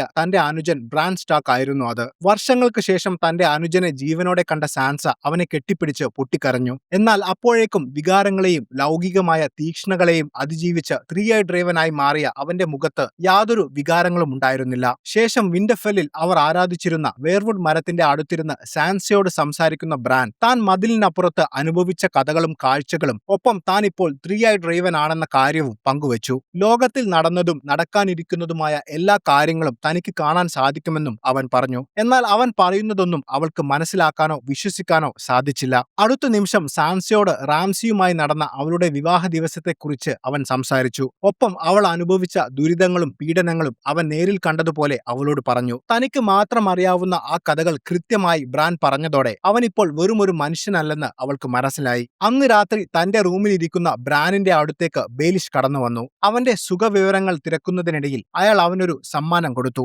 പണ്ട് ടവറിൽ നിന്നും ജെയ്മി തള്ളിയിട്ട ശേഷം കോമയിലായിരുന്ന അവനെ കൊല്ലാൻ വന്ന കൊലയാളിയുടെ കയ്യിലുണ്ടായിരുന്ന കത്തിയായിരുന്നു അത്. ആ കത്തിയുമായാണ് അന്ന് കേറ്റ്ലിൻ സ്റ്റാർക്ക് നെഡിനെ കാണാൻ കിങ്സ് ലാൻഡിംഗിലേക്ക് പോയതും അവിടെ വെച്ച് ബെയിലിഷ് അത് ടിറിയന്റേതാണെന്ന് കള്ളം പറഞ്ഞതും. ശേഷം അവന്റെ അമ്മ കേറ്റ്ലിനെ രക്ഷിക്കാൻ തനിക്ക് സാധിച്ചില്ലെന്ന് പറയുന്ന അയാൾ ബ്രാനും സാൻസയ്ക്കും എന്ത് സഹായം വേണമെങ്കിലും തന്നെ സമീപിക്കാമെന്നും പറഞ്ഞു. ഇതാരുടെ കത്തിയാണെന്ന് അറിയാമോ എന്ന് ചോദിക്കുന്ന ബ്രാനിനോട് അതറിയില്ലെങ്കിലും പക്ഷേ ഈ കത്തിയുടെ ഉടമ ആരാണെന്ന ചോദ്യമാണ് വെസ്റ്ററോസിൽ ഇപ്പോൾ നടക്കുന്ന സകല യുദ്ധങ്ങളുടെയും തുടക്കമെന്ന് അയാൾ പറഞ്ഞു. ഈ യുദ്ധങ്ങളും അത് കാരണമുണ്ടായ അരാജകത്വവും കാരണം ബ്രാൻ അനുഭവിക്കേണ്ടി വന്ന പ്രയാസങ്ങളെപ്പറ്റി പറഞ്ഞ് സഹതപിക്കുന്ന ബെയിലിഷിനോട് അരാജകത്വം ഒരു ചവിട്ടുപടിയാണെന്ന് ബ്രാൻ പറഞ്ഞപ്പോൾ ബെയിലിഷ് ഒന്ന് നടുങ്ങി. വർഷങ്ങൾക്ക് മുൻപ് കിങ്സ് ലാൻഡിംഗിൽ വെച്ച് ബെയിലിഷ് വാരിസിനോട് രഹസ്യമായി പറഞ്ഞ വാചകമായിരുന്നു അത്. ഞാൻ ഉണ്ടാക്കിയ ഈ അരാജകത്വം ഒരു കോണിയാണെന്നും അതിൽ ചവിട്ടി താൻ അധികാരത്തിലേക്ക് കയറുമെന്നുമായിരുന്നു ബെയിലിഷ് പറഞ്ഞത്. ആ രഹസ്യ സംഭാഷണം ബ്രാൻ എങ്ങനെ അറിഞ്ഞുവെന്ന് മനസ്സിലാകാതെ ബെയിലിഷ് പകച്ചു നിന്നു. അപ്പോഴേക്കും അവിടെ എത്തിയ മീരയെ കണ്ട ബെയിലിഷ് അവിടെ നിന്നും പോയി. ബ്രാനോട് സംസാരിക്കുന്ന മീര നീ ഇപ്പോൾ സുരക്ഷിതനാണെന്നും അതുകൊണ്ട് താൻ തന്റെ കുടുംബത്തിലേക്ക് തിരിച്ചു പോവുകയാണെന്നും പറഞ്ഞു. യാതൊരു വികാരങ്ങളുമില്ലാതെ പൊയ്ക്കോളൂ എന്ന് മാത്രമായിരുന്നു അവന്റെ മറുപടി. തന്റെ സഹോദരനും ഹോഡോറുമെല്ലാം മരിച്ചത് നിനക്ക് വേണ്ടിയാണെന്ന് പറയുന്ന അവൾ എങ്ങനെ നിനക്കിങ്ങനെ സ്നേഹമില്ലാതെ പെരുമാറാൻ സാധിക്കുന്നുവെന്ന് അവനോട് ചോദിച്ചു. അവളോട് ക്ഷമ ചോദിക്കുന്ന ബ്രാൻ താനിപ്പോൾ ആ പഴയ ബ്രാൻ സ്റ്റാർക്ക് അല്ലെന്ന് അവളോട് പറഞ്ഞു. ബ്രാൻ ആ ഗുഹയ്ക്കുള്ളിൽ വെച്ച് മരിച്ചുവെന്നും ഇപ്പോൾ അവളുടെ മുന്നിൽ നിൽക്കുന്നത് 3-eyed raven ആണെന്നും മനസ്സിലാക്കുന്ന മീര സങ്കടത്തോടെ അവിടെ നിന്നും പോയി. ഇതേ സമയം യാരയുടെയും സഹോദരൻ തിയോണിന്റെയും നേതൃത്വത്തിലുള്ള കപ്പൽപ്പട ഡോണിലേക്കുള്ള യാത്രയിലായിരുന്നു. ഇല്ലാറിയെയും അവളുടെ മക്കളെയും ഡോണിൽ സുരക്ഷിതമായി എത്തിച്ച ശേഷം അവരുടെ സൈന്യത്തെയും കൊണ്ട് കിങ്സ് ലാൻഡിംഗ് വളയാൻ വരിക എന്നതായിരുന്നു അവരുടെ ലക്ഷ്യം. യാരയും ഇല്ലാറിയും കപ്പലിന്റെ അടിത്തട്ടിൽ മദ്യപിച്ച് സംസാരിക്കുകയായിരുന്നു. പെട്ടെന്ന് കപ്പലിന് മുകളിൽ വലിയൊരു സ്ഫോടനം നടന്നു. യാരയും തിയോണും ഓടി മുകളിലെത്തിയപ്പോൾ കണ്ടത് തങ്ങളുടെ കപ്പലുകളെ ഇടിച്ചു തകർത്തുകൊണ്ട് വരുന്ന യൂറോൺ ഗ്രേജോയുടെ കൂറ്റൻ പടക്കപ്പലായ സൈലൻസിനെയാണ്. അടുത്ത നിമിഷം യാരയുടെ കപ്പലിലേക്ക് ഇടിച്ചു കയറിയ സൈലൻസിൽ നിന്നും യൂറോണും പടയാളികളും ഇരച്ചു കയറി മൃഗീയമായി ആക്രമണം അഴിച്ചുവിട്ടു. ഒരു ഭ്രാന്തനെ പോലെ പെരുമാറിയ യൂറോൺ യാര യാരയുടെ സൈനികരെ നിഷ്കരുണം വെട്ടിവീഴ്ത്തി. ഇല്ലാരിയയുടെ മക്കളായ ഒബാറയും നിമേറിയയും യൂറോണിനെ നേരിട്ടെങ്കിലും വളരെ ശക്തനായ യൂറോൺ അവരുടെ ആയുധങ്ങൾ കൈക്കലാക്കി അവരെ അതിക്രൂരമായി കൊലപ്പെടുത്തി. ഇതെല്ലാം കാണുന്ന യാര യൂറോണിന് നേരെ പാഞ്ഞടുത്തു. ഇരുവരും തമ്മിൽ ശക്തമായ പോരാട്ടം നടന്നു. യാര ധീരമായി പൊരുതിയെങ്കിലും യൂറോണിന്റെ കരുത്തിനു മുന്നിൽ അവൾക്ക് പിടിച്ചു നിൽക്കാനായില്ല. യാരയെ കീഴ്പ്പെടുത്തി അവളുടെ കഴുത്തിൽ കത്തിവെക്കുന്ന യൂറോൺ, ധൈര്യമുണ്ടെങ്കിൽ എന്നെ കൊന്ന് നിന്റെ സഹോദരിയെ രക്ഷിക്കാൻ തിയോണിനെ വെല്ലുവിളിച്ചു. തന്റെ വാളുമായി അവനെ നേരിടാൻ തിയോൺ ശ്രമിച്ചെങ്കിലും അവൻ അതിന് കഴിഞ്ഞില്ല. ചുറ്റും നടക്കുന്ന മൃഗീയമായ ആ കൊലപാതകങ്ങളും നിലവിളികളും ചോരയും കണ്ടപ്പോൾ റാംസിയുടെ പീഡനങ്ങളുടെ ഓർമ്മകൾ തിയോണിന്റെ മനസ്സിലേക്ക് ഇരച്ചു കയറി. ധൈര്യവും ശക്തിയും ചോർന്ന് റീക്ക് എന്ന ആ പഴയ ഭീരുവായി മാറിയ അവൻ തന്റെ കയ്യിലുണ്ടായിരുന്ന വാൾ താഴെയിട്ട് യാരയെ ഉപേക്ഷിച്ച് ആ ഇരുണ്ട സമുദ്രത്തിലേക്ക് എടുത്തുചാടി. തന്റെ സഹോദരൻ തന്നെ ഉപേക്ഷിച്ച് രക്ഷപ്പെട്ടത് യാരയെ വല്ലാതെ വിഷമിപ്പിച്ചു. എന്നാൽ യാരയെ പിടികൂടുന്നതിനേക്കാൾ യൂറോൺ ലക്ഷ്യം വെച്ചത് ഇല്ലാരിയെ ആയിരുന്നു. സേഴ്സിയുടെ മകൾ മെഴ്സലയെ കൊന്ന ഇല്ലാരിയെ പിടികൂടി അവൾക്ക് സമ്മാനിച്ചാൽ തനിക്ക് സേഴ്സിയുടെ വിശ്വാസം പിടിച്ചുപറ്റാമെന്ന് യൂറോണിനറിയാം. അത് തന്നെയായിരുന്നു അവൻ സേഴ്സിക്ക് കൊടുക്കാമെന്നേറ്റ സമ്മാനവും. അവളെയും മകളെയും യാരയെയും പിടികൂടിയ ശേഷം അവരുടെ മുഴുവൻ കപ്പലുകളും നശിപ്പിച്ച യൂറോൺ കിങ്സ് ലാൻഡിംഗ് ലക്ഷ്യമാക്കി നീങ്ങി. എന്നാൽ യൂറോൺ പോയ ശേഷം കടലിൽ ഒളിച്ചിരുന്ന തിയോൺ ഒരുവിധം ഒരു മരത്തടിയിൽ കയറി രക്ഷപ്പെട്ടു. അപ്പോഴേക്കും വിന്റർഫെല്ലിൽ നിന്നും പുറപ്പെട്ട ജോണും ഡാവോസും ഡ്രാഗൺ സ്റ്റോണിൽ എത്തിയിരുന്നു. മിസാണ്ടയും ടിറിയനും ചേർന്ന് അവരെ സ്വീകരിച്ചു. സുരക്ഷാ കാരണങ്ങളാൽ ജോണിന്റെയും ഡാവോസിന്റെയും ആയുധങ്ങൾ വാങ്ങിവെക്കുന്ന ദോത്രാക്കി സൈനികർ അവർ വന്ന തോണിയും അവരുടെ കപ്പലും അവിടെ നിന്നും മാറ്റി. ഡിനേറിസിന്റെ സമ്മതമില്ലാതെ ഇനി അവർക്ക് തിരിച്ചു പോകാൻ കഴിയില്ല എന്നതിന്റെ സൂചനയായിരുന്നു അത്. ടിറിയനുമായി സംസാരിച്ചുകൊണ്ട് കോട്ടയിലേക്ക് നടക്കുമ്പോൾ പെട്ടെന്ന് ഒരു വലിയ അലർച്ചയോടെ ഡിനേറിസിന്റെ കൂറ്റൻ ഡ്രാഗൺ അവരുടെ തലയ്ക്കു മുകളിലൂടെ പറന്നുപോയി. അതുവരെ ഡ്രാഗണുകളെ വെറും കെട്ടുകഥകളായി മാത്രം കേട്ടിരുന്ന ജോണും ഡാവോസും ഭയന്ന് നിലത്ത് വീണു. കോട്ടയ്ക്കുള്ളിലെത്തിയ ജോൺ ടിറിയനൊപ്പം ഡിനേറിസിനെ കാണാനായി പുറപ്പെട്ടു. ഇരുൾ നിറഞ്ഞ ആ വലിയ ഹാളിലെ കൂറ്റൻ സിംഹാസനത്തിൽ ഇരിക്കുകയായിരുന്ന ഡിനേറിസിനെ വെസ്റ്ററോസിന്റെ യഥാർത്ഥ രാജ്ഞിയായി മിസാണ്ടെ ജോണിന് പരിചയപ്പെടുത്തി. ജോണിനൊപ്പം ഉണ്ടായിരുന്ന ഡാവോസ് അവനെ നോർത്തിന്റെ രാജാവായും പരിചയപ്പെടുത്തി. എന്നാൽ ജോണിനെ സ്വീകരിക്കുന്ന ഡിനേറിസ് അവനെ രാജാവെന്നതിനു പകരം പ്രഭു എന്നാണ് അഭിസംബോധന ചെയ്തത്. എന്നാൽ ജോൺ വെറും ഒരു പ്രഭു അല്ലെന്നും അവനൊരു രാജാവാണെന്നും ഡാവോസ് അവളെ ഓർമ്മിപ്പിച്ചു. എന്നാൽ 300 വർഷങ്ങൾക്ക് മുൻപ് തന്റെ പൂർവികനായ എയ്ഗോൺ ടാർഗേറിയൻ 7 രാജ്യങ്ങൾ കൂട്ടിച്ചേർത്ത് വെസ്റ്ററോസ് എന്ന സാമ്രാജ്യം സ്ഥാപിച്ചപ്പോൾ നോർത്തിലെ അവസാന രാജാവായിരുന്ന ടോറൻ സ്റ്റാർക്ക് എയ്ഗോണിന് കീഴടങ്ങി ടാർഗേറിയൻ വംശത്തിന് മുന്നിൽ മുട്ടുകുത്തിയതാണെന്നും ആ പ്രതിജ്ഞ ലംഘിക്കാതെ തനിക്ക് മുന്നിൽ മുട്ടുകുത്താനും അവൾ ജോണിനോട് ആവശ്യപ്പെട്ടു. എന്നാൽ താൻ അതിന് തയ്യാറല്ല എന്നായിരുന്നു ജോണിന്റെ മറുപടി. മാത്രമല്ല ഡിനേറിസിന്റെ അച്ഛൻ മാഡ് കിങ് നെഡ് സ്റ്റാർക്കിന്റെ നിരപരാധികളായ അച്ഛനെയും സഹോദരനെയും കൊന്നുകളഞ്ഞ കഥ അവളെ ഓർമ്മിപ്പിക്കുന്ന ജോൺ ആ സംഭവത്തോടു കൂടി സ്റ്റാർക്ക് കുടുംബവും ടാർഗേറിയൻ കുടുംബവും തമ്മിലുള്ള എല്ലാ ഉടമ്പടികളും അവസാനിച്ചു എന്ന് തറപ്പിച്ചു പറഞ്ഞു. തന്റെ അച്ഛൻ ചെയ്ത പ്രവൃത്തികൾക്ക് അവനോട് മാപ്പ് ചോദിക്കുന്ന ഡിനേറിസ് തന്റെ ഒപ്പം നിൽക്കുകയാണെങ്കിൽ നിന്നെ ഞാൻ നോർത്തിന്റെ പ്രഭുവാക്കാമെന്നും നമ്മുടെ പൂർവികർ ചെയ്തതുപോലെ നമുക്കൊരുമിച്ച് വെസ്റ്ററോസിൽ സമാധാനം കൊണ്ടുവരാമെന്നും അവൾ പറഞ്ഞു. എന്നാൽ താൻ വന്നത് വെസ്റ്ററോസിന്റെ ഭരണം പിടിച്ചെടുക്കുന്ന കാര്യങ്ങളെക്കുറിച്ച് ചർച്ച ചെയ്യാനല്ലെന്ന് പറയുന്ന ജോൺ ലോകത്തിലെ മുഴുവൻ മനുഷ്യരെയും ഇല്ലാതാക്കാൻ കഴിവുള്ള വൈറ്റ് വാക്കേഴ്സ് എന്ന ഭീകര ജീവികൾ മതിൽ കടന്ന് വരാൻ തയ്യാറെടുക്കുകയാണെന്നും അവരെ ഇല്ലാതാക്കിയില്ലെങ്കിൽ നിങ്ങൾ ഈ ചെയ്തു കൂട്ടുന്ന യുദ്ധങ്ങളും വിജയങ്ങളും അധികകാലം ഉണ്ടാവില്ലെന്നും അവളോട് പറഞ്ഞു. അവരെ തോൽപ്പിച്ച് മനുഷ്യരെ രക്ഷിക്കാനുള്ള സഹായം ചോദിക്കാനാണ് താൻ വന്നതെന്നും അവൻ അവളോട് പറഞ്ഞു. എന്നാൽ തന്റെ ജീവിത ലക്ഷ്യം വെസ്റ്ററോസിന്റെ സിംഹാസനമാണെന്ന് മാത്രം വിശ്വസിക്കുന്ന അവൾ അതൊന്നും കേൾക്കാൻ തയ്യാറായില്ല.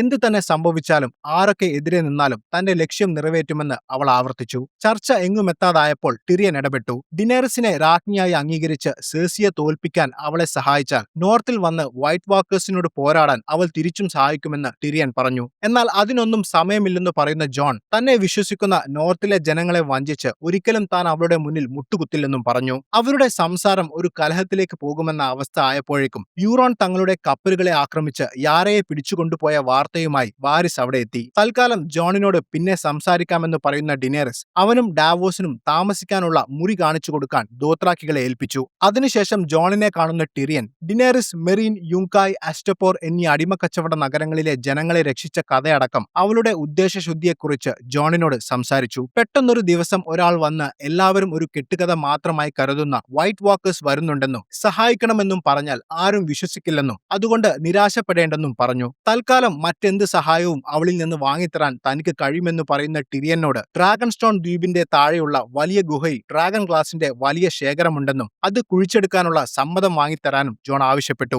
ശേഷം ഡിനേറിസിനെ കണ്ട് സംസാരിക്കുന്ന ടിറിയൻ അവളോട് ജോണിന് ഡ്രാഗൺ ഗ്ലാസ് കുഴിച്ചെടുക്കാനുള്ള അനുവാദം നൽകാൻ ആവശ്യപ്പെട്ടു. നിലവിൽ ഗ്രേജോയ് സൈന്യവും ഡോണിലെ സൈന്യവും നഷ്ടപ്പെട്ട സ്ഥിതിക്ക് ജോൺ ആവശ്യപ്പെട്ടത് നൽകി നമ്മുടെ കൂടെ നിർത്തിയാൽ നാളെ അവന്റെ സഹായം നമുക്ക് ആവശ്യപ്പെടാമെന്നും പറഞ്ഞു. അത് സമ്മതിക്കുന്ന ഡിനേറിസ് ജോണിനെ നേരിൽ കണ്ട് അവന് ഡ്രാഗൺ ഗ്ലാസ് കുഴിച്ചെടുക്കാനുള്ള അനുമതി നൽകി. അപ്പോഴേക്കും യാറയുടെ കപ്പൽപ്പടയെ തകർത്ത് അവരെ തടവുകാരാക്കിയ യൂറോൺ കിങ്സ് ലാൻഡിംഗിൽ എത്തിയിരുന്നു. യാറയെയും ഇല്ലാറിയെയും അവളുടെ മകളെയും കഴുത്തിൽ കയറിട്ട് കെട്ടി മൃഗങ്ങളെപ്പോലെ നഗരത്തിലൂടെ വലിച്ചിഴച്ച യൂറോണിനെ ജനങ്ങൾ ഒരു വീരനായകനെ പോലെയാണ് എതിരേറ്റത്. കൊട്ടാരത്തിലെത്തിയ യൂറോൺ ഇല്ലാറിയെയും മകളെയും സേഴ്സിയുടെ മുന്നിൽ ഹാജരാക്കി. നീ ഏറ്റവും കൂടുതൽ ആഗ്രഹിച്ച മറ്റാർക്കും നൽകാൻ കഴിയാത്ത സമ്മാനം ഇതാ ഞാൻ നിനക്കായി കൊണ്ടുവന്നിരിക്കുന്നു എന്ന് അവൻ അവളോട് പറഞ്ഞു. തന്റെ മകൾ മെഴ്സലയെ കൊന്നവരോടുള്ള പ്രതികാരത്തിനായി കാത്തിരിക്കുകയായിരുന്ന സേഴ്സിക്ക് അക്ഷരാർത്ഥത്തിൽ അതൊരു സമ്മാനം തന്നെയായിരുന്നു. അതോടെ യൂറോണിനെ തന്റെ സഖ്യകക്ഷിയായി പ്രഖ്യാപിച്ച സേഴ്സി യുദ്ധം ജയിച്ചു കഴിയുമ്പോൾ യൂറോണിനെ താൻ വിവാഹം കഴിക്കുമെന്ന് അയാൾക്ക് വാക്കുകൊടുത്തു. എന്നാൽ ജെയ്മിക്ക് ഇതൊന്നും ഇഷ്ടപ്പെടുന്നുണ്ടായിരുന്നില്ല. അന്ന് രാത്രി തടവിൽ കഴിയുന്ന ഇല്ലാറിയെയും മകളെയും സേഴ്സി കാണാനെത്തി. നിന്റെ കാമുകൻ ഒബ്രിൻ കൊല്ലപ്പെട്ടതിന്റെ പേരിൽ നിനക്ക് ഞങ്ങളോട് തോന്നുന്ന പക എനിക്ക് മനസ്സിലാകുമെന്ന് പറയുന്ന സേഴ്സി, പക്ഷെ അതിന്റെ പേരിൽ ഒരു തെറ്റും ചെയ്യാത്ത തന്റെ മകളെ എന്തിനാണ് കൊന്നതെന്ന് ഇല്ലാറിയോട് ചോദിച്ചു. സ്വന്തം കുഞ്ഞിനെ നഷ്ടപ്പെടുമ്പോഴുള്ള വേദന എന്താണെന്ന് നീ അനുഭവിക്കണമെന്ന് പറയുന്ന സേഴ്സി ഇല്ലാറിയുടെ മകളുടെ ചുണ്ടുകളിൽ ബലമായി ചുംബിച്ചു. തന്റെ മകളെ എങ്ങനെയാണോ ഇല്ലാറിയ കൊലപ്പെടുത്തിയത് അതുപോലെ തന്നെ അവളുടെ മകളെയും കൊല്ലുകയായിരുന്നു സേഴ്സി. ലോങ് ഫേവൽ എന്ന വിഷം ഉപയോഗിച്ചാണ് മെഴ്സലയെ കൊലപ്പെടുത്തിയതെന്ന് മെയ്സ്റ്റർ കെയ്ബൺ വഴി മനസ്സിലാക്കിയിരുന്ന സേഴ്സി അതേ വിഷം തന്റെ ചുണ്ടിൽ പുരട്ടിയ ശേഷമായിരുന്നു അവളുടെ മകളെ ചുംബിച്ചത്. തനിക്കൊന്നും സംഭവിക്കാതിരിക്കാനുള്ള മറുമരുന്ന് ഉടൻ തന്നെ കഴിക്കുന്ന സേഴ്സി നിന്റെ മകൾ നിന്റെ കൺമുന്നിൽ കിടന്ന് മരിക്കുന്നതും അവളുടെ മൃതദേഹം ഇവിടെ കിടന്ന് അഴുകുന്നതും കണ്ട് ദിവസങ്ങളോളം നീ ഇവിടെ കിടക്കുമെന്ന് ഇല്ലാറിയോട് പറഞ്ഞ ശേഷം അവിടെ നിന്നും പോയി. അടുത്ത ദിവസം കിങ്സ് ലാൻഡിംഗിലെത്തിയ അയൺ ബാങ്ക് ഉദ്യോഗസ്ഥൻ തങ്ങൾക്ക് ലഭിക്കാനുള്ള പണത്തിന്റെ കാര്യം സേഴ്സിയുമായി സംസാരിച്ചു. എത്രയും പെട്ടെന്ന് അവരുടെ കടം വീട്ടിയില്ലെങ്കിൽ സേഴ്സിയുടെ ശത്രുക്കളെ ഉപയോഗിച്ച് ആ പണം തിരികെ പിടിക്കാനുള്ള മാർഗം നോക്കുമെന്ന് അയാൾ സൂചിപ്പിച്ചു. എന്നാൽ ലാനിസ്റ്റർമാർ അവരുടെ കടങ്ങൾ വീട്ടിയിരിക്കുമെന്ന് പറയുന്ന സേഴ്സി 2 ആഴ്ചയ്ക്കുള്ളിൽ അവരുടെ പണം തിരികെ തരുമെന്നും അതുവരെ കൊട്ടാരത്തിന്റെ അതിഥിയായി നിങ്ങൾക്ക് ഇവിടെ കഴിയാമെന്നും അയാൾക്ക് വാക്കുകൊടുത്തു. ഇതേ സമയം റിവർലാൻഡ്സിലെ ട്വിൻസ് കോട്ടയിൽ ലാനിസ്റ്റർമാരുടെ സഹായത്തോടെ ബ്ലാക്ക് ഫിഷിനെ കൊന്ന് റിവറൻ തിരിച്ചുപിടിച്ച വാൾഡർ ഫ്രേ തന്റെ കുടുംബത്തിലെയും സൈന്യത്തിലെയും പ്രധാനപ്പെട്ട ആളുകളെയെല്ലാം വിളിച്ചുകൂട്ടി ഒരു വലിയ വിരുന്ന് നടത്തുകയായിരുന്നു. അവിടെ കൂടിയ എല്ലാവർക്കും വെസ്റ്ററോസിൽ ലഭിക്കുന്ന ഏറ്റവും മികച്ച വൈൻ തന്നെ വിളമ്പാൻ ഫ്രേ തന്റെ പരിചാരകരോട് ആവശ്യപ്പെട്ടു. റോബ് സ്റ്റാക്കിനെയും അവന്റെ ഗർഭിണിയായ ഭാര്യയെയും 5 കുട്ടികളുടെ അമ്മയായിരുന്ന കേറ്റ്ലിൻ സ്റ്റാക്കിനെയും കൊന്ന നിങ്ങൾ വലിയ ധീരന്മാരാണെന്നും നമ്മളൊരു വലിയ ചരിത്രമാണ് തിരുത്തിക്കുറിച്ചതെന്നും ഫ്രേ അവരോട് പറഞ്ഞു. ഇത് കേൾക്കുന്ന അവർ ആവേശത്തോടെ ആ വൈൻ കുടിക്കാനും ആഘോഷിക്കാനും തുടങ്ങി. എന്നാൽ അടുത്ത നിമിഷം വൈൻ കുടിച്ചവരുടെയെല്ലാം വായിൽ നിന്നും രക്തം വരാൻ തുടങ്ങി. ശ്വാസം കിട്ടാതെ ചോര തുപ്പി അവർ ഓരോരുത്തരായി പിടഞ്ഞു വീഴുന്ന ഭീകരമായ കാഴ്ച കണ്ട് ആ കോട്ടയിലെ സ്ത്രീകൾ ഭയന്നു വിറച്ചു. ആ ഹാൾ മുഴുവൻ തന്റെ കുടുംബാംഗങ്ങളുടെയും സൈനികരുടെയും മൃതദേഹം കൊണ്ട് നിറയുന്നത് കാണുന്ന വാൾഡർ ഫ്രേയുടെ മുഖത്ത് പ്രതികാരത്തിന്റെ നിഗൂഢമായ ഒരു ചിരി മാത്രമായിരുന്നു ഉണ്ടായിരുന്നത്. അടുത്ത നിമിഷം അയാൾ തന്റെ മുഖംമൂടി പതുക്കെ ഊരിമാറ്റി. അത് ആര്യ സ്റ്റാക്ക് ആയിരുന്നു. തന്റെ കുടുംബത്തെ ചതിച്ചു കൊന്ന സകലരെയും ഒറ്റയടിക്ക് ഇല്ലാതാക്കിയ അവൾ ഭയന്നു വിറച്ചു നിൽക്കുന്ന ഫ്രേയുടെ ഭാര്യയോട് ഇവിടെ എന്താണ് സംഭവിച്ചതെന്ന് ആരെങ്കിലും ചോദിച്ചാൽ നോർത്തിലെ ജനങ്ങൾ ഒന്നും മറക്കുന്നവരല്ലെന്നും ഫ്രേ കുടുംബത്തിലേക്ക് ശൈത്യകാലം അതായത് നാശം വന്നെത്തിയെന്നും പറയാൻ പറഞ്ഞ ശേഷം അവിടെ നിന്നും നടന്നു നീങ്ങി. ശേഷം റിവർലാൻഡ്സിലെ കാടുകളിലൂടെ കിങ്സ് ലാൻഡിംഗ് ലക്ഷ്യമാക്കി യാത്ര ചെയ്യുമ്പോൾ കാട്ടിലിരുന്ന് പാട്ടുപാടിക്കൊണ്ടിരിക്കുന്ന കുറച്ച് ലാനിസ്റ്റർ പടയാളികളെ അവൾ കണ്ടുമുട്ടി. അവരോട് സംസാരിക്കുന്ന ആര്യയ്ക്ക് താൻ കരുതിയതുപോലെ അവരെല്ലാവരും ക്രൂരന്മാരല്ലെന്നും തങ്ങളുടെ വീടിനെയും കുടുംബത്തെയും സ്നേഹിക്കുന്ന പാവപ്പെട്ട മനുഷ്യരാണെന്നും മനസ്സിലായി. അവളോട് സ്നേഹത്തോടെ പെരുമാറിയ അവർ അവൾക്ക് ഭക്ഷണവും വീഞ്ഞും നൽകി. എന്തിനാണ് കിങ്സ് ലാൻഡിംഗിലേക്ക് പോകുന്നതെന്ന അവരുടെ ചോദ്യത്തിന് ഞാൻ രാജ്ഞി സേഴ്സിയെ കൊല്ലാനാണ് പോകുന്നത് എന്ന് യാതൊരു ഭാവവ്യത്യാസവും ഇല്ലാതെ പറയുന്ന ആര്യയുടെ മറുപടി ഒരു തമാശയാണെന്ന് കരുതി ആ ഭടന്മാർ പൊട്ടിച്ചിരിച്ചു. പക്ഷെ അവളുടെ ആ ചിരിയിൽ പങ്കുചേരുന്ന ആര്യയുടെ കണ്ണുകളിൽ പകയുടെ തീജ്വാലകൾ എരിയുന്നുണ്ടായിരുന്നു. അവിടെ നിന്നും യാത്ര തുടർന്ന ആര്യ പണ്ട് ഹാരൻ ഹാളിൽ നിന്നും രക്ഷപ്പെട്ട ശേഷം ബ്രദർഹുഡ് വിത്തൌട്ട് ബാനേഴ്സിനൊപ്പം വിശ്രമിച്ച സത്രത്തിലെത്തി. അവിടെ വെച്ച് തന്റെ പഴയ സുഹൃത്തായ ഹോട്ട് പയ്യെ അവൾ വീണ്ടും കണ്ടുമുട്ടി. സംസാരത്തിനിടയിൽ വിന്റർഫെല്ലിൽ ഇപ്പോൾ ബോൾട്ടന്മാരല്ലെന്നും റാംസിയുമായുള്ള യുദ്ധത്തിൽ വിജയിച്ച ജോൺ നോർത്തിന്റെ രാജാവായി മാറിയെന്നും അവൻ പറഞ്ഞപ്പോൾ ആര്യ ശരിക്കും ഞെട്ടി. തന്റെ കുടുംബം പൂർണ്ണമായും ഇല്ലാതായെന്ന് കരുതിയ അവൾക്ക് തന്റെ പ്രിയപ്പെട്ട ചേട്ടൻ ജീവനോടെ ഉണ്ടെന്ന വാർത്ത ഒരു പുതിയ ഉണർവുണ്ടാക്കി. സേഴ്സിയെ കൊല്ലാനുള്ള യാത്ര ഉപേക്ഷിച്ച് അവൾ ഉടൻ തന്നെ തന്റെ കുതിരയെ വിന്റർഫെല്ലിലേക്ക് പായിച്ചു. യാത്രക്കിടയിൽ തണുപ്പകറ്റാനും വിശ്രമിക്കാനും കാട്ടിൽ തമ്പടിച്ച ആര്യയെ പെട്ടെന്ന് ഭീമാകാരന്മാരായ ഒരു കൂട്ടം ചെന്നായ്ക്കൾ വളഞ്ഞു. ഭയന്നുപോയ ആര്യ തന്റെ വാളെടുത്ത് അവയെ നേരിടാൻ തയ്യാറെടുത്തു. ആ നിമിഷം സാധാരണ ചെന്നായ്ക്കളെക്കാൾ വലുപ്പമുള്ള ഒരു കൂറ്റൻ ഡയർവോൾഫ് അവർക്കിടയിലേക്ക് കടന്നു വന്നു. അത് ആര്യയുടെ സ്വന്തം ചെന്നായായ നിമേറിയായിരുന്നു. ജോഫ്രിയെ ആക്രമിച്ചതിന്റെ പേരിൽ എല്ലാവരും കൂടി കൊല്ലുമെന്ന് ഭയന്ന് ആര്യ കാട്ടിൽ ഉപേക്ഷിച്ച ആ ചെറിയ ചെന്നായ നായക്കുട്ടി ഇപ്പോൾ ആ വലിയ സംഘത്തിന്റെ നേതാവായി മാറിയിരിക്കുന്നു. ഇനി ഒരിക്കലും കാണില്ലെന്ന് കരുതിയ തന്റെ ചെന്നായെ കാണുന്ന ആര്യ വളരെയധികം സന്തോഷിച്ചു. ഞാൻ ആര്യ ആണെന്നും ഞാൻ വിന്റർഫെല്ലിലേക്ക് പോവുകയാണെന്നും പറയുന്ന ആര്യ തന്റെ കൂടെ വരാൻ പറഞ്ഞുകൊണ്ട് അതിനെ തൊടാൻ ശ്രമിച്ചു. എന്നാൽ ആര്യയെ ഒന്ന് മണത്തു നോക്കിയ ശേഷം നിമേറിയ തന്റെ ചെന്നായക്കൂട്ടവുമായി കാട്ടിലേക്ക് തിരിഞ്ഞു നടന്നു. കാട്ടിൽ സ്വതന്ത്രമായി ജീവിക്കാനാണ് അതിന്റെ ആഗ്രഹമെന്ന് വിഷമത്തോടെയാണെങ്കിലും ആര്യ മനസ്സിലാക്കി. അതേസമയം ലാനിസ്റ്റർ കോട്ടയായ കാസ്റ്റ്ലി റോക്ക് കീഴടക്കാൻ ഗ്രേവേമിന്റെ നേതൃത്വത്തിൽ പോയ അൺസലീഡ് സൈന്യം അവിടെ എത്തി. അവർ വരുന്നത് നേരത്തെ മനസ്സിലാക്കിയിരുന്ന ലാനിസ്റ്റർ പട അവരെ നേരിടാൻ തയ്യാറെടുത്തിരുന്നു. ശക്തമായ കാവലുള്ള ആ വലിയ കോട്ടയുടെ അകത്ത് കയറുക എളുപ്പമല്ലെന്ന് അറിയാമായിരുന്ന ടിറിയൻ കടൽ തീരത്തുള്ള ഒരു രഹസ്യ തുരങ്കത്തിലൂടെ അകത്ത് കയറാനുള്ള വഴി ഗ്രേവേമിന് പറഞ്ഞു കൊടുത്തിരുന്നു. അതുവഴി അകത്ത് കയറിയ കുറച്ചുപേർ അവിടെ ഉണ്ടായിരുന്ന കാവൽക്കാരെ കൊലപ്പെടുത്തി കോട്ടയുടെ വലിയ വാതിലുകൾ തുറന്നു. അതോടെ പുറത്ത് കാത്തുനിന്ന ബാക്കിയുള്ള അൺസലീഡ് സൈന്യം കോട്ടയ്ക്കുള്ളിലേക്ക് ഇരച്ചു കയറി ലാനിസ്റ്റർ സൈന്യത്തെ കീഴടക്കി കോട്ട പിടിച്ചെടുത്തു. എന്നാൽ ഏകദേശം 500 പേരടങ്ങുന്ന ഒരു ചെറിയ സൈന്യം മാത്രമായിരുന്നു അവിടെ ഉണ്ടായിരുന്നത്. 10,000-ഓളം ആളുകളുള്ള ഒരു വലിയ സൈന്യം അവർക്കുണ്ടെന്ന് അറിയാമായിരുന്ന ഗ്രേവേമിന് ചതി മണത്തു. കോട്ടയുടെ മുകളിൽ നിന്നും പുറത്തേക്ക് നോക്കിയപ്പോൾ അവർ വന്ന ആയുധങ്ങളും ഭക്ഷണം നിറച്ച കപ്പലുകളും കടലിൽ കത്തി നശിക്കുന്ന കാഴ്ചയാണ് അവൻ കണ്ടത്. യഥാർത്ഥത്തിൽ ജെയ്മി ലാനിസ്റ്റർ വെച്ച ഒരു വലിയ കെണിയായിരുന്നു ഇത്. ഡിനേറിസിന്റെ ഹാൻഡായി ഒപ്പമുള്ളത് തന്റെ അനുജൻ ടിറിയൻ ആണെന്ന് അറിയാമായിരുന്ന ജെയ്മി കാസ്റ്റ്ലി റോക്ക് ആക്രമിക്കാൻ അവൻ ഡിനേറിസുമായി പദ്ധതിയിടുമെന്ന് നേരത്തെ മനസ്സിലാക്കിയിരുന്നു. എന്നാൽ ആ കോട്ട സംരക്ഷിക്കുന്നതിൽ നിലവിൽ യാതൊരു അർത്ഥവുമില്ലെന്ന് മനസ്സിലാക്കുന്ന ജെയ്മി ബാക്കിയുള്ള 10,000-ഓളം വരുന്ന വമ്പൻ സൈന്യവുമായി ടൈറൽ കുടുംബത്തിന്റെ നാടായ ഹൈ ഗാർഡനിലേക്ക് പോവുകയായിരുന്നു. വെസ്റ്ററോസിൽ നിലവിൽ ഏറ്റവും സമ്പന്നരായ അവരെ തോൽപ്പിച്ച് അവരുടെ ഭക്ഷണ ശേഖരവും സ്വർണവും കൈക്കലാക്കുന്നത് വഴി 2 ഗുണങ്ങളാണ് ലാനിസ്റ്റർമാർക്കുള്ളത്. അവരുടെ സൈന്യത്തിനും കിങ്സ് ലാൻഡിംഗിലെ ജനങ്ങൾക്കും ആവശ്യത്തിന് ഭക്ഷണം ലഭിക്കും. ഒപ്പം അവരുടെ സ്വർണം ഉപയോഗിച്ച് ലാനിസ്റ്റർമാർക്ക് അയൺ ബാങ്കുമായുള്ള കടങ്ങൾ എളുപ്പത്തിൽ വീട്ടുകയും ചെയ്യാം. മാത്രമല്ല തന്റെ മകനും പേരക്കുട്ടികളും കൊല്ലപ്പെട്ട ശേഷം ഒലേന മാത്രമാണ് ഇപ്പോൾ അവിടെയുള്ളത്. വളരെ എളുപ്പത്തിൽ അവരുടെ കോട്ട കീഴടക്കിയ ജെയ്മി ഒലേനയെ കാണാനെത്തി. പരാജയം സമ്മതിക്കുകയല്ലാതെ വേറെ വഴിയില്ലെന്ന് ഒലേനയ്ക്ക് അറിയാമായിരുന്നു. തന്നെ എങ്ങനെ കൊല്ലാനാണ് നീ ഉദ്ദേശിക്കുന്നതെന്നായിരുന്നു അവൾ ജെയ്മിയോട് ചോദിച്ചത്.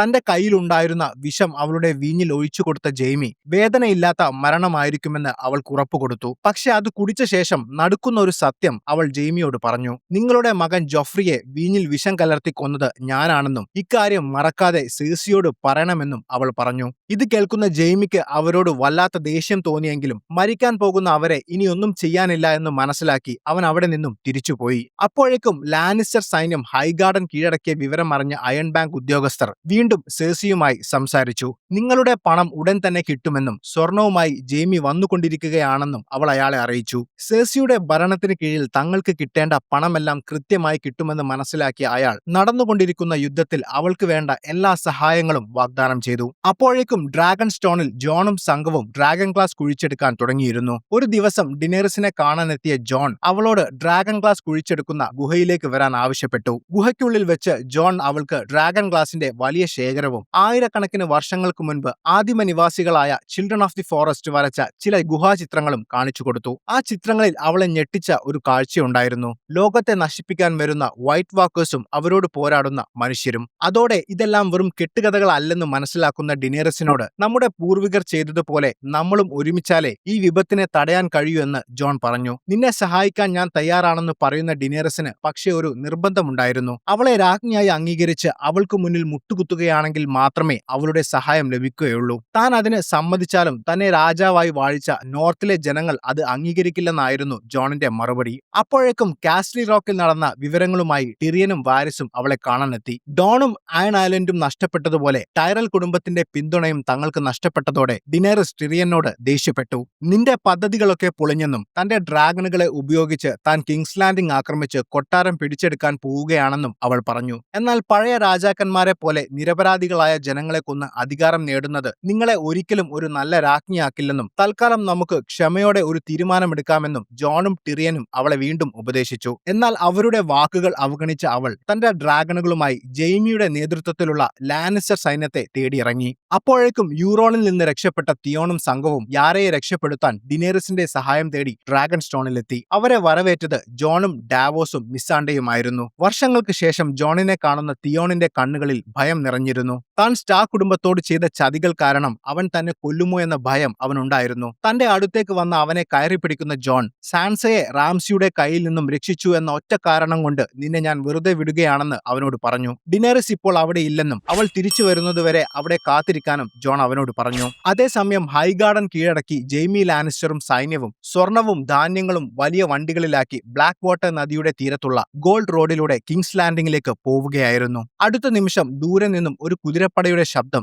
ജെയ്മിയും ബ്രോണും ശ്രദ്ധിച്ചു. അപകടം മണത്ത ജെയ്മിയും ബ്രോണും ശത്രുക്കൾ വരുന്നുണ്ടെന്നും എത്രയും പെട്ടെന്ന് പ്രതിരോധം തീർക്കാനും അവരുടെ സൈന്യത്തോട് ആവശ്യപ്പെട്ടു. ഒട്ടും സമയം കളയാതെ ലാനിസ്റ്റർ സൈന്യം ആയുധങ്ങളുമായി ആ വലിയ മൈതാനത്തിൽ അണിനിരന്നു. അടുത്ത നിമിഷം ഡിനേറിസിന്റെ ആയിരക്കണക്കിന് വരുന്ന ദോത്രാക്കി പടയാളികൾ അവർക്ക് നേരെ പാഞ്ഞടുക്കുന്നത് ജെയ്മി കണ്ടു. ദോത്രാക്കി പടയാളികളുടെ ശക്തിയും മൃഗീയമായ സ്വഭാവവും അറിയാമായിരുന്ന ബ്രോൺ അവർ നമ്മളെ കൊന്നു തള്ളുമെന്നും എത്രയും പെട്ടെന്ന് കിങ്സ് ലാൻഡിംഗിലേക്ക് രക്ഷപ്പെടാനും ജെയ്മിയോട് ആവശ്യപ്പെട്ടു. തന്റെ സൈന്യത്തെ യുദ്ധത്തിൽ ഉപേക്ഷിക്കുന്നത് ഒരു സൈന്യാധിപന് ചേർന്നതല്ലെന്നും നമുക്ക് അവരെ തടഞ്ഞു നിർത്താൻ സാധിക്കുമെന്നും ജെയ്മി പറഞ്ഞതും ആകാശത്ത് നിന്ന് ഭീകരമായ ഒരു അലർച്ച കേട്ട് ജെയ്മിയും ബ്രോണും ഞെട്ടിപ്പോയി. അടുത്ത നിമിഷം മേഘങ്ങൾക്കിടയിൽ നിന്നും തന്റെ കൂറ്റൻ ഡ്രാഗണുമായി ഡിനേറിസ് ആകാശത്ത് പ്രത്യക്ഷപ്പെട്ടു. കഥകളിൽ മാത്രം കേട്ടിട്ടുള്ള ആ ജീവിയെ കാണുന്ന ലാനിസ്റ്റർ സൈന്യം പകച്ചു നിന്നു. എന്നാൽ ഡിനേറിസ് ഒട്ടും സമയം പാഴാക്കിയില്ല. അവളുടെ ഡ്രാഗൺ ലാനിസ്റ്റർ സൈന്യം തീർത്ത പ്രതിരോധം നിമിഷങ്ങൾ കൊണ്ട് കത്തിച്ച് ചാമ്പലാക്കി. മനുഷ്യർ തീയിൽ വെന്തു മരിക്കുന്ന ഭീകരമായ കാഴ്ച കണ്ട് ബാക്കിയുള്ള സൈന്യം ഭയന്നുപോയി. അപ്പോഴേക്കും ദോത്രാക്കി പട അവിടേക്ക് ഇരച്ചു കയറി ബാക്കിയുള്ളവരെ വെട്ടിവീഴ്ത്താൻ തുടങ്ങി. ടൈറൽ കുടുംബത്തിന്റെ കയ്യിൽ നിന്നും അവർ കൈക്കലാക്കിയ ധാന്യങ്ങളും മറ്റും സൂക്ഷിച്ചിരുന്ന നൂറുകണക്കിന് കുതിരവണ്ടികൾ ഡിനേറിസ് തന്റെ ഡ്രാഗണിനെ കൊണ്ട് കത്തിച്ചു കളഞ്ഞു. അമ്പെയ്ത്തുകാരെ കൊണ്ട് ഡ്രാഗണിന് നേരെ ഒരു ആക്രമണം ജെയ്മി നടത്തിയെങ്കിലും ആ ചെറിയ അമ്പുകൾക്കൊന്നും ഡ്രാഗണിന്റെ ശരീരത്തിൽ ഒരു പോറൽ പോലും ഏൽപ്പിക്കാൻ സാധിച്ചില്ല. അവർ തന്റെ ഡ്രാഗണെ ആക്രമിക്കാൻ ശ്രമിക്കുന്നത് കാണുന്ന ഡിനേറിസ് കൂടുതൽ വാശിയോടെ ലാനിസ്റ്റർ സൈന്യത്തെ ചുട്ടരിച്ചു കൊണ്ടിരുന്നു. അതോടെ ഡ്രാഗണെ കൊല്ലാൻ കൈബൺ ഉണ്ടാക്കിയ സ്കോർപിയോൺ എന്ന ആയുധം ഉപയോഗിക്കാൻ ജെയ്മി ബ്രോണിനോട് പറഞ്ഞു. കത്തിയെരിയുന്ന തീക്കും മനുഷ്യർക്കുമിടയിലൂടെ തന്റെ ജീവൻ പണയം വെച്ച് സ്കോർപിയോൺ കണ്ടെത്തിയ ബ്രോൺ ഡ്രാഗണിനെ എഴുതി വീഴ്ത്താൻ ആ ആയുധം പെട്ടെന്ന് തന്നെ സജ്ജമാക്കി. അടുത്ത നിമിഷം ഡ്രാഗണിന് നേരെ വലിയൊരു കുന്തം അവൻ എയ്തെങ്കിലും അത് ലക്ഷ്യം കൊണ്ടില്ല. എന്നാൽ അവൻ എയ്ത രണ്ടാമത്തെ കുന്തം ഡ്രാഗണിന്റെ തോളിൽ കൃത്യമായി തന്നെ തറച്ചു. വേദന കൊണ്ട് പുളഞ്ഞ ഡ്രാഗൺ പറക്കാൻ സാധിക്കാതെ താഴേക്കിറങ്ങി. തന്റെ ഡ്രാഗണെ ഉപദ്രവിച്ച ബ്രോണിനെ കാണുന്ന ഡിനേറിസ് ഡ്രാഗണിനെ കൊണ്ട് സ്കോർപിയോൺ കത്തിച്ചു കളഞ്ഞു. പെട്ടെന്ന് തന്നെ പുറത്തേക്ക് ചാടി ബ്രോൺ രക്ഷപ്പെട്ടു. ആ നദിക്കരയിൽ വെച്ച് തന്റെ ഡ്രാഗണിന്റെ മേൽ തറച്ച കുന്തം വലിച്ചൂറാൻ ഡിനേറിസ് ശ്രമിച്ചു. എന്നാൽ ദൂരെ നിന്നും ഇത് കാണുന്ന ജെയ്മി തന്റെ ജീവൻ അപകടത്തിലാകുമെന്ന് മനസ്സിലായിട്ടും ഒരു കുന്തവുമായി ഡിനേറിസിന് നേരെ പാഞ്ഞടുത്തു. അവളെ പിന്നിൽ നിന്നും കുത്തിക്കൊല്ലുകയായിരുന്നു അവന്റെ ലക്ഷ്യം. എന്നാൽ അവളുടെ അടുത്തെത്തുന്നതിന് തൊട്ടു മുൻപ് അവനെ കണ്ട ഡ്രാഗൺ അവന് നേരെ തീ തുപ്പാൻ തുടങ്ങിയതും അവനെയും കൊണ്ട് നദിയിലേക്ക് എടുത്തു ചാടിയ ബ്രോൺ ജെയ്മിയെ രക്ഷപ്പെടുത്തി. യുദ്ധം അവസാനിച്ച ശേഷം പൂർണ്ണമായും തകർന്ന ലാനിസ്റ്റർ സൈന്യത്തിൽ ബാക്കിയായത് വളരെ കുറച്ചുപേർ മാത്രമായിരുന്നു. അവരോടൊപ്പം റാൻഡൽ ടാളിയും മകനും ഉണ്ടായിരുന്നു. തന്റെ ഡ്രാഗണിന്റെ മുന്നിൽ നിന്നുകൊണ്ട് അവരോട് സംസാരിക്കുന്ന ഡിനേറിസ് തന്നോടൊപ്പം ചേരുന്നവർക്കൊഴിച്ച് ബാക്കിയുള്ളവർക്ക് മരണമാണ് ശിക്ഷ എന്ന് പ്രഖ്യാപിച്ചു. ഭൂരിഭാഗം പേരും അവളുടെ മുന്നിൽ മുട്ടുകുത്തിയെങ്കിലും റാൻഡൽ ടാളിയും മകനും മറ്റു കുറച്ചുപേരും അതിന് തയ്യാറായില്ല. തന്റെ രാജ്ഞി സേഴ്സിയാണെന്നും വെസ്റ്ററോസുമായി യാതൊരു ബന്ധവുമില്ലാത്ത നിങ്ങൾക്ക് മുന്നിൽ ഞാൻ മുട്ടുകുത്തില്ലെന്നും റാൻഡൽ ഡിനേറിസിനോട് പറഞ്ഞു. അതോടെ ഡിനേറിസ് അയാളെ വധശിക്ഷയ്ക്ക് വിധിച്ചു. നല്ലൊരു സൈന്യാധിപനായ അയാളെ കൊല്ലരുതെന്ന് ടിറിയൻ അവളോട് പറഞ്ഞെങ്കിലും അവൾ അത് കേൾക്കാൻ തയ്യാറായില്ല. തന്റെ അച്ഛനെ കൊല്ലുകയാണെങ്കിൽ തന്നെയും കൊല്ലണമെന്ന് പറഞ്ഞ് റാൻഡലിന്റെ മകൻ മുന്നോട്ട് വന്നു. റാൻഡൽ അവനെ പിന്തിരിപ്പിക്കാൻ ശ്രമിച്ചെങ്കിലും അവൻ കൂട്ടാക്കിയില്ല. അവരെ രണ്ടുപേരെയും മാറ്റി നിർത്തിയ ശേഷം തന്റെ ഡ്രാഗണിനെ ഉപയോഗിച്ച് ഡിനേറിസ് അവരെ കത്തിച്ച് കൊന്നുകളഞ്ഞു. ഭീകരമായ ആ കാഴ്ച കണ്ട് ബാക്കിയുള്ള എല്ലാവരും ഡിനേറിസിന്റെ മുന്നിൽ മുട്ടുകുത്തി കീഴടങ്ങി. അതോടെ തന്റെ സഖ്യകക്ഷികളായ ഡോൺ, അയൺ ഐലൻഡ് എന്നിവിടങ്ങളിലെ സൈന്യങ്ങളെ ഇല്ലാതാക്കിയ സേഴ്സിയുടെ ഏറ്റവും വലിയ സൈന്യത്തെ ഒറ്റ ദിവസം കൊണ്ട് ഡിനേറിസ് ഇല്ലാതാക്കി. അപ്പോഴേക്കും വർഷങ്ങൾ നീണ്ട അലച്ചിലിനും ദുരിതങ്ങൾക്കും ശേഷം ആര്യ തന്റെ വീടായ വിന്റർഫെല്ലിൽ തിരിച്ചെത്തി. കോട്ടയുടെ പുറത്തു നിന്ന കാവൽക്കാരോട് താൻ ആര്യ സ്റ്റാർക്ക് ആണെന്നവൾ പറഞ്ഞെങ്കിലും അവളെ അതുവരെ കണ്ടിട്ടില്ലാത്ത അവർക്ക് അത് വിശ്വസിക്കാനായില്ല. അവളോട് അവിടെ നിൽക്കാൻ പറഞ്ഞ കാവൽക്കാർ സാൻസയെ ഈ വിവരം അറിയിച്ചു. വർഷങ്ങൾക്ക് ശേഷം പരസ്പരം കണ്ട ആ സഹോദരിമാർ പരസ്പരം കെട്ടിപ്പിടിച്ചു. ജോഫ്രിയെ നീ തന്നെയാണോ കൊന്നതെന്ന് ചോദിക്കുന്ന ആര്യ താൻ കൊല്ലാൻ ആഗ്രഹിക്കുന്ന ആളുകളുടെ ലിസ്റ്റിൽ ഒന്നാമനായിരുന്നു അവനെന്ന് സാൻസയോട് പറഞ്ഞു. ശേഷം ബ്രാൻ തിരിച്ചെത്തിയിട്ടുണ്ടെന്ന സന്തോഷ വാർത്ത ആര്യയെ അറിയിച്ച സാൻസ അവളെയും കൂട്ടി ബ്രാനിന്റെ അടുത്തേക്ക് പോയി. അവനെ കണ്ട ആര്യ സന്തോഷത്തോടെ അവനെ കെട്ടിപ്പിടിച്ചു. ആര്യയ്ക്ക് കൊല്ലേണ്ടവരുടെ ഒരു ലിസ്റ്റ് ഉണ്ടെന്നുള്ള കാര്യം തനിക്കറിയാമെന്ന് ബ്രാൻ പറയുന്നത് കേട്ട് സാൻസ ശരിക്കും അത്ഭുതപ്പെട്ടു. നിന്റെ ലിസ്റ്റിൽ ആരെല്ലാമാണുള്ളതെന്ന് ചോദിക്കുന്ന സാൻസയോട് അവരിൽ ഭൂരിഭാഗം പേരും ഇതിനകം തന്നെ മരിച്ചു കഴിഞ്ഞു എന്നായിരുന്നു ആര്യയുടെ മറുപടി. ബെയിലിസ് നൽകിയ ആ കത്തി കൊണ്ട് തനിക്കൊരു കാര്യവുമില്ലെന്ന് പറഞ്ഞ് ബ്രാൻ അത് ആര്യയ്ക്ക് സമ്മാനിച്ചു.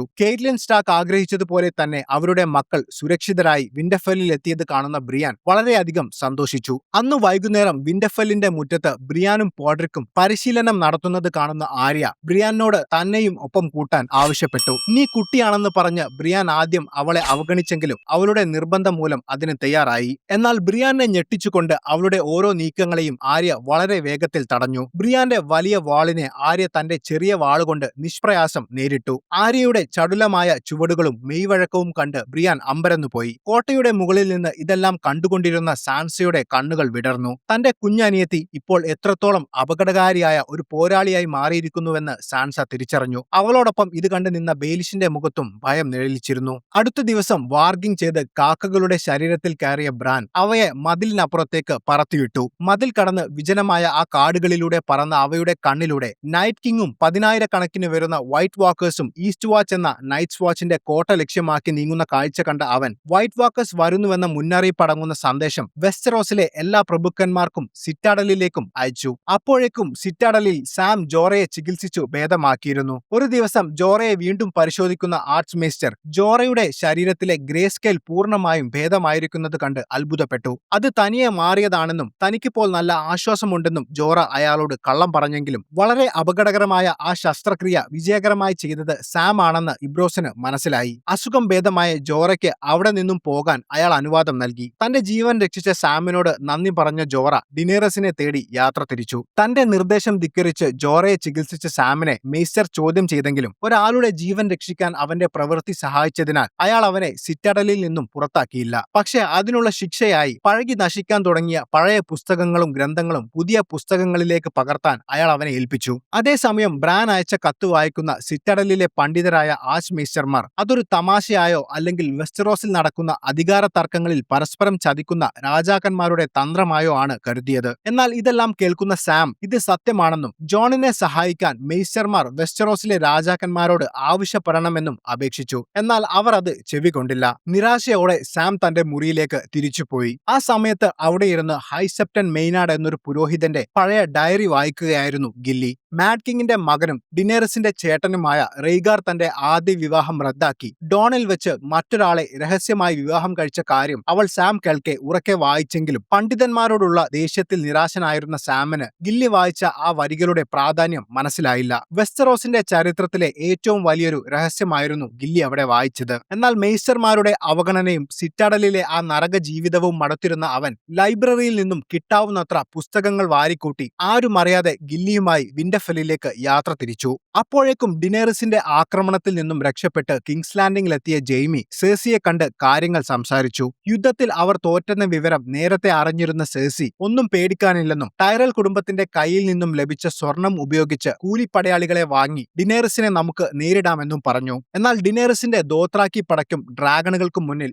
ആർക്കും ഒന്നും ചെയ്യാനില്ലെന്ന് പറയുന്ന ജെയ്മി ഇങ്ങനെ പോവുകയാണെങ്കിൽ ഈ യുദ്ധം നമുക്കൊരിക്കലും ജയിക്കാൻ കഴിയില്ലെന്നും തീർത്തു പറഞ്ഞു. അങ്ങനെയെങ്കിൽ പൊരുതി മരിക്കാൻ തന്നെയാണ് തന്റെ തീരുമാനമെന്നായിരുന്നു അവളുടെ മറുപടി. കൂടാതെ ജെഫ്രിയെ കൊന്നത് ടിറിയൻ ആണെന്ന് വർഷങ്ങളായി വിശ്വസിച്ചിരുന്ന അവളോട് അത് ചെയ്തത് ഒലേന ആയിരുന്നുവെന്നും അവർ മരണത്തിനു മുൻപ് അത് സമ്മതിച്ചെന്നും ജെയ്മി അവളോട് പറഞ്ഞു. അപ്പോഴേക്കും ഡിനേറസ് ഡ്രാഗൺ സ്റ്റോണിൽ തിരിച്ചെത്തിയിരുന്നു. കോട്ടയ്ക്കടുത്തുള്ള മലമുകളിൽ തന്റെ ഡ്രാഗണിന്റെ മേൽ അവൾ വന്നിറങ്ങുമ്പോൾ ജോൺ അവിടെ നിൽക്കുന്നുണ്ടായിരുന്നു. സാധാരണഗതിയിൽ ഡിനേറസ് അല്ലാതെ മറ്റാരെയും തന്നെ തൊടാൻ അനുവദിക്കാത്ത ഡ്രാഗൺ അവനു മുൻപിൽ അനുസരണയോടെ നിൽക്കുന്നതും അവൻ അതിനെ തൊടുന്നതും ഡിനേറസ് അത്ഭുതത്തോടെ നോക്കി നിന്നു. അവിടെ വെച്ച് അവനോട് സംസാരിക്കുന്ന അവൾ തന്റെ ജനങ്ങൾക്ക് വേണ്ടി ഒരു തവണ മരിച്ചവനാണ് നീയെന്ന് മുമ്പൊരിക്കൽ ഡാവോസ് പറഞ്ഞതിന്റെ സത്യം എന്താണെന്ന് അവനോട് ചോദിച്ചു. അയാൾ വെറുതെ പറഞ്ഞതാണെന്നായിരുന്നു അവന്റെ മറുപടി. അപ്പോഴേക്കും അങ്ങോട്ട് കടന്നു വന്ന ചില ദോത്രാക്കികൾ നിങ്ങളുടെ സുഹൃത്താണെന്ന് പറഞ്ഞ് ഒരാൾ കാണാൻ വന്നിട്ടുണ്ടെന്ന് അവളോട് പറഞ്ഞു. അസുഖം ഭേദമായി തിരിച്ചെത്തിയ ജോറയായിരുന്നു അത്.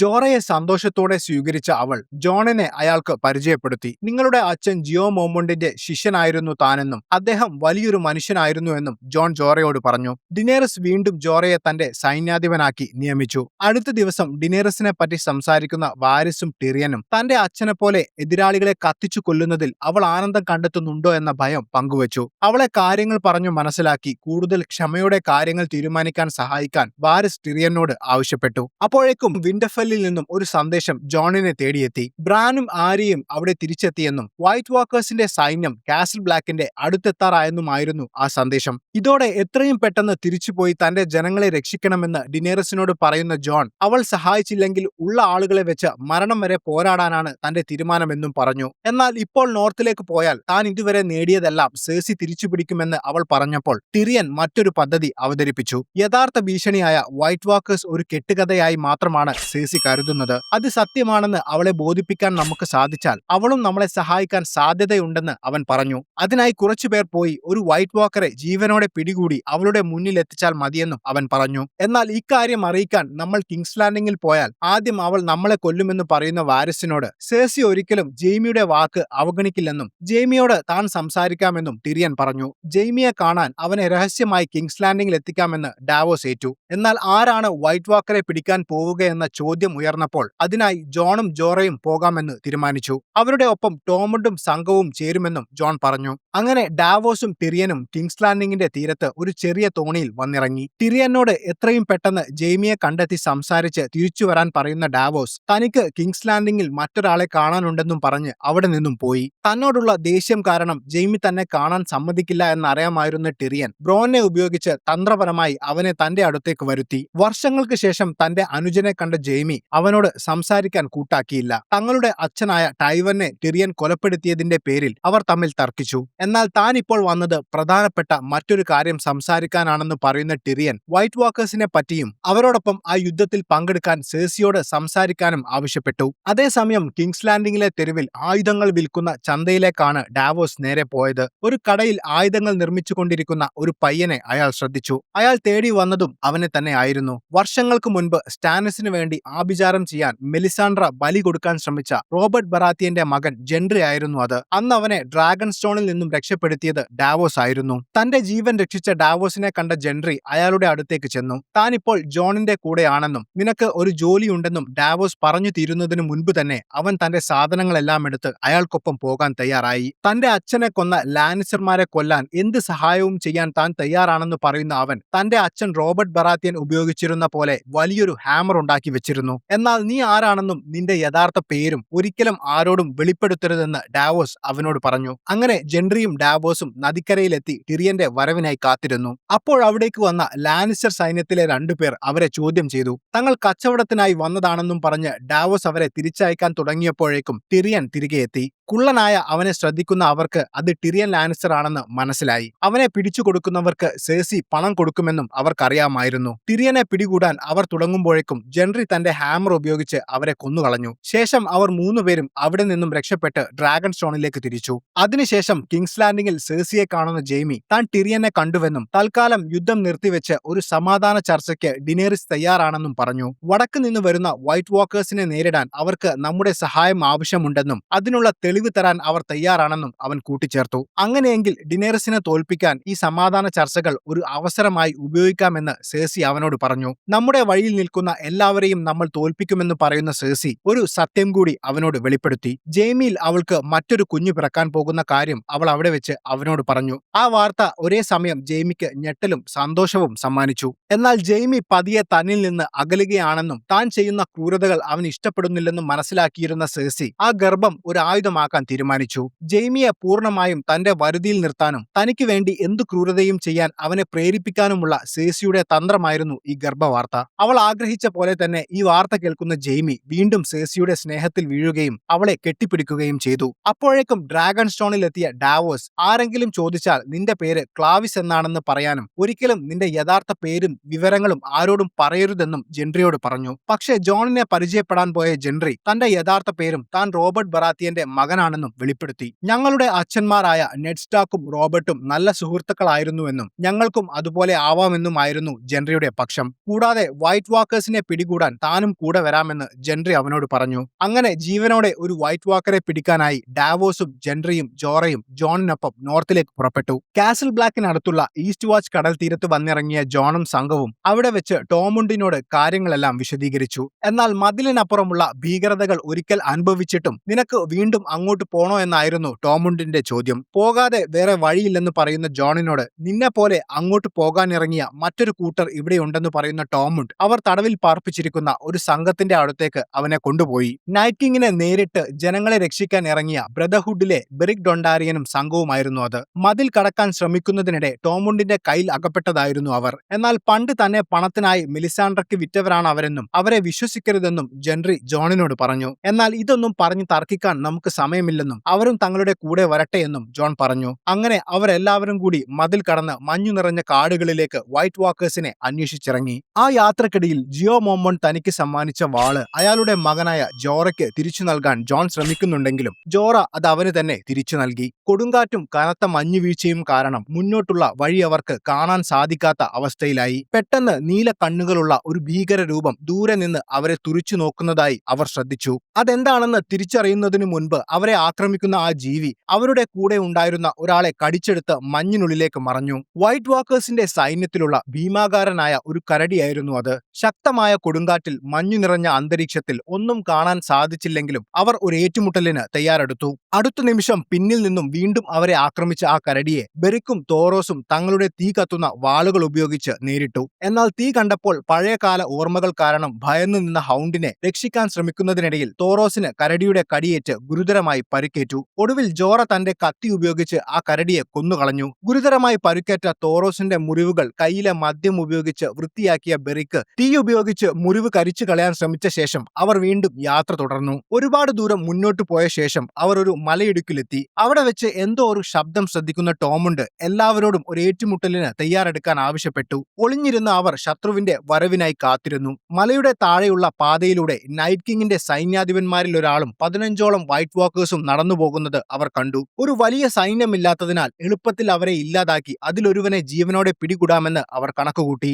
അവർ ആ മലയുടെ താഴെ എത്തിയപ്പോൾ ജോണും സംഘവും അവരെ കടന്നാക്രമിച്ചു. അവർ എല്ലാവരും ധീരമായി തന്നെ പോരാടി. അവരുടെ സൈന്യാധിപനെ ജോൺ തന്റെ വലേറിയൻ സ്റ്റീൽ വാളുകൊണ്ട് കൊന്നതോടെ ഒരു വൈറ്റ് വാക്കർ ഒഴികെ ബാക്കി എല്ലാവരും അവിടെ മരിച്ചു വീണു. സൈന്യാധിപനായിരുന്ന വൈറ്റ് വാക്കർ പുനർജീവിപ്പിച്ചവരായിരുന്നു മരിച്ചു വീണ എല്ലാവരും. അതുകൊണ്ടാണ് അയാളെ കൊന്നപ്പോൾ അവരെല്ലാവരും ഇല്ലാതായത്. എന്നാൽ അതിൽ ഒരാൾ മാത്രം അയാളുടെ സൃഷ്ടി ആയിരുന്നില്ല. അവനെ അവർ ജീവനോടെ പിടികൂടി. എന്നാൽ അപ്പോഴേക്കും വൈറ്റ് വാക്കേഴ്സിന്റെ ആയിരക്കണക്കിന് വരുന്ന വലിയ സൈന്യം മലമുകളിൽ നിന്നും അവരെ ലക്ഷ്യമാക്കി പാഞ്ഞെടുക്കുന്നത് ജോണും ടോമണ്ടും ശ്രദ്ധിച്ചു. തങ്ങൾ അപകടത്തിലാണെന്ന് മനസ്സിലാക്കിയ ജോൺ ജെൻട്രിയോട് എത്രയും പെട്ടെന്ന് കാസിൽ ബ്ലാക്കിലേക്ക് പോയി അവർ വൈറ്റ് വാക്കേഴ്സിന്റെ കയ്യിലകപ്പെട്ട വിവരം ഡിനേറസിന് സന്ദേശം അയക്കാൻ ഏൽപ്പിച്ചു. ഒട്ടും താമസിക്കാതെ ജെൻട്രി കാസിൽ ബ്ലാക്ക് ലക്ഷ്യമാക്കി നീങ്ങി. പിടികൂടിയ വൈറ്റ് വാക്കറെയും കൊണ്ട് ഓടി രക്ഷപ്പെടാൻ ശ്രമിച്ച അവർ കുറച്ചു ദൂരം ചെന്നപ്പോൾ എത്തിയത് തണുത്തുറഞ്ഞ ഒരു തടാകത്തിന്റെ മുകളിലായിരുന്നു. അവരുടെ ഭാരം താങ്ങാനാവാതെ തടാകത്തിലെ മഞ്ഞുപാളിയിൽ വിള്ളൽ വീഴാൻ തുടങ്ങിയെങ്കിലും ഒരുവിധം അവർ ആ തടാകത്തിന്റെ നടുക്കുള്ള ഒരു പാറയിൽ കയറി നിന്നു.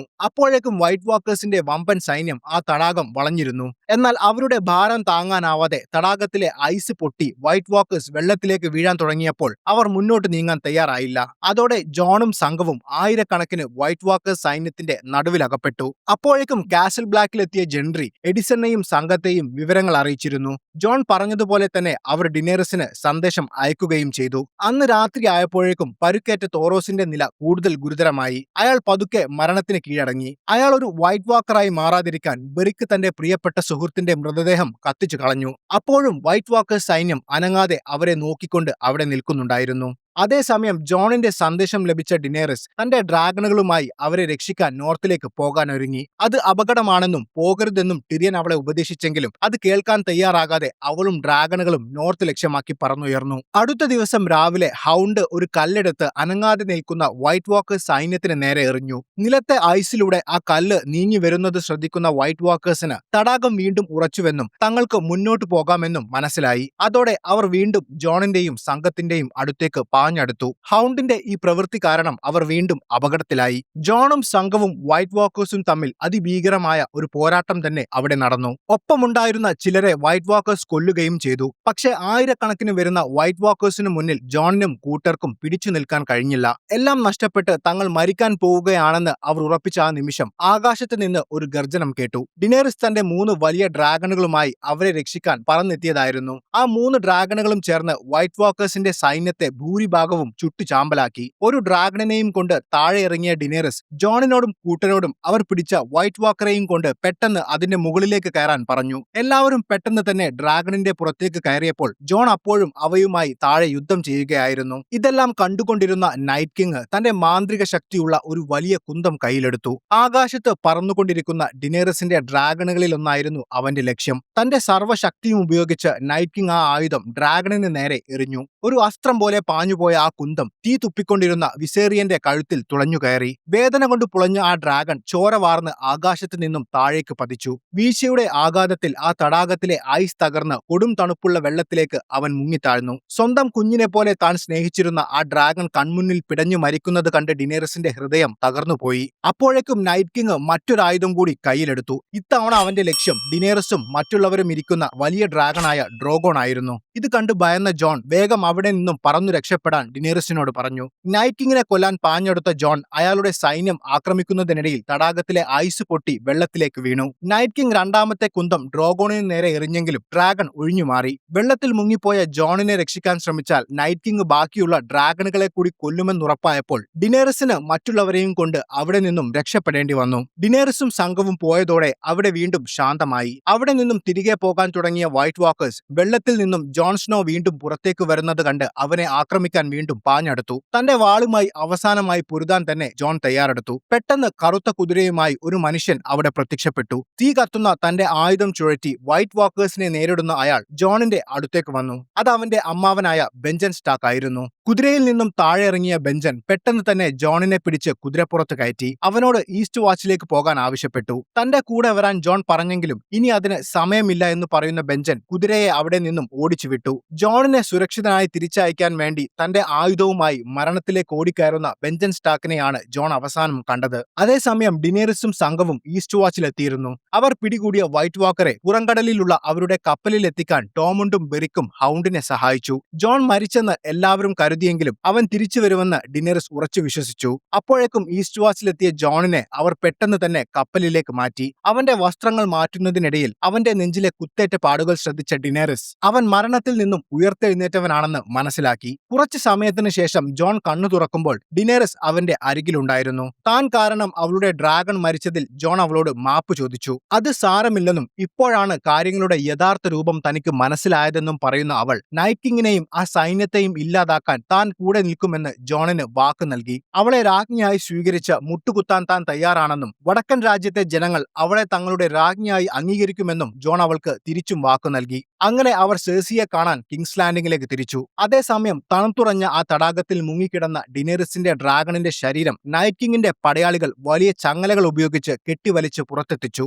ആ വലിയ സൈന്യത്തിന് നടുവിലൂടെ ഡ്രാഗണിന്റെ അടുത്തേക്ക് വന്ന നൈറ്റ് കിങ്ങിന്റെ കൈകൾ ആ ഡ്രാഗണിന്റെ തലയിൽ വെച്ചു. കുറച്ചു നിമിഷത്തെ നിശബ്ദതയ്ക്ക് ശേഷം മരിച്ചുകിടന്ന ആ ഡ്രാഗൺ തിളങ്ങുന്ന നീല കണ്ണുകളുമായി പുനർജനിച്ചു. അപ്പോഴേക്കും വിന്റർഫെല്ലിൽ ഡിനേറിസിനടുത്തേക്ക് പോയ ജോൺ തിരിച്ചുവരാൻ വൈകിയതോടെ നോർത്തിലെ പ്രഭുക്കന്മാർ അസ്വസ്ഥരായി. ജോൺ ഒരിക്കലും നോർത്ത് വിട്ടു പോകാൻ പാടില്ലായിരുന്നു എന്ന് പറയുന്ന അവർ സാൻസയെ നോർത്തിന്റെ രാജ്ഞിയാക്കണമെന്ന ആശയം മുന്നോട്ട് വെച്ചു. എന്നാൽ നമുക്ക് വേണ്ടിയാണ് ജോൺ പോയതെന്ന് പറഞ്ഞ് സാൻസ അവരെ സമാധാനിപ്പിച്ചു. ഇതെല്ലാം കാണുന്ന ആര്യ ജോണിനെ അപമാനിച്ചു സംസാരിച്ച പ്രഭുക്കന്മാരെ ശിക്ഷിക്കണമെന്ന് സാൻസയോട് പറഞ്ഞു. എന്നാൽ അവരുടെ സഹായമില്ലായിരുന്നെങ്കിൽ ഒരിക്കലും വിന്റർഫെൽ തിരിച്ചുപിടിക്കാൻ നമുക്ക് സാധിക്കില്ലായിരുന്നു എന്ന് സാൻസ അവളെ ഓർമ്മിപ്പിച്ചു. എന്നാൽ ജോൺ അഥവാ തിരിച്ചു വന്നില്ലെങ്കിൽ തന്റെ ജീവിതം സുരക്ഷിതമാക്കാൻ സാൻസയ്ക്ക് അവരുടെ സഹായം ആവശ്യമാണെന്നും അതുകൊണ്ടാണ് അവൾ അവരെ വെറുതെ വിട്ടത് എന്ന ആരോപണമാണ് ആര്യ ഉന്നയിച്ചത്. തന്റെ അനുജത്തിയുമായി ചെറുപ്പം മുതലേ അഭിപ്രായ വ്യത്യാസങ്ങളുള്ള സാൻസ ആ ആരോപണത്തെ തള്ളിക്കളഞ്ഞു. ഇതിനിടയിൽ കോട്ടയിലെ ഒരു വേലക്കാരിയുമായി രഹസ്യമായി സംസാരിക്കുന്ന ബെയിലിഷിനെ കാണുന്ന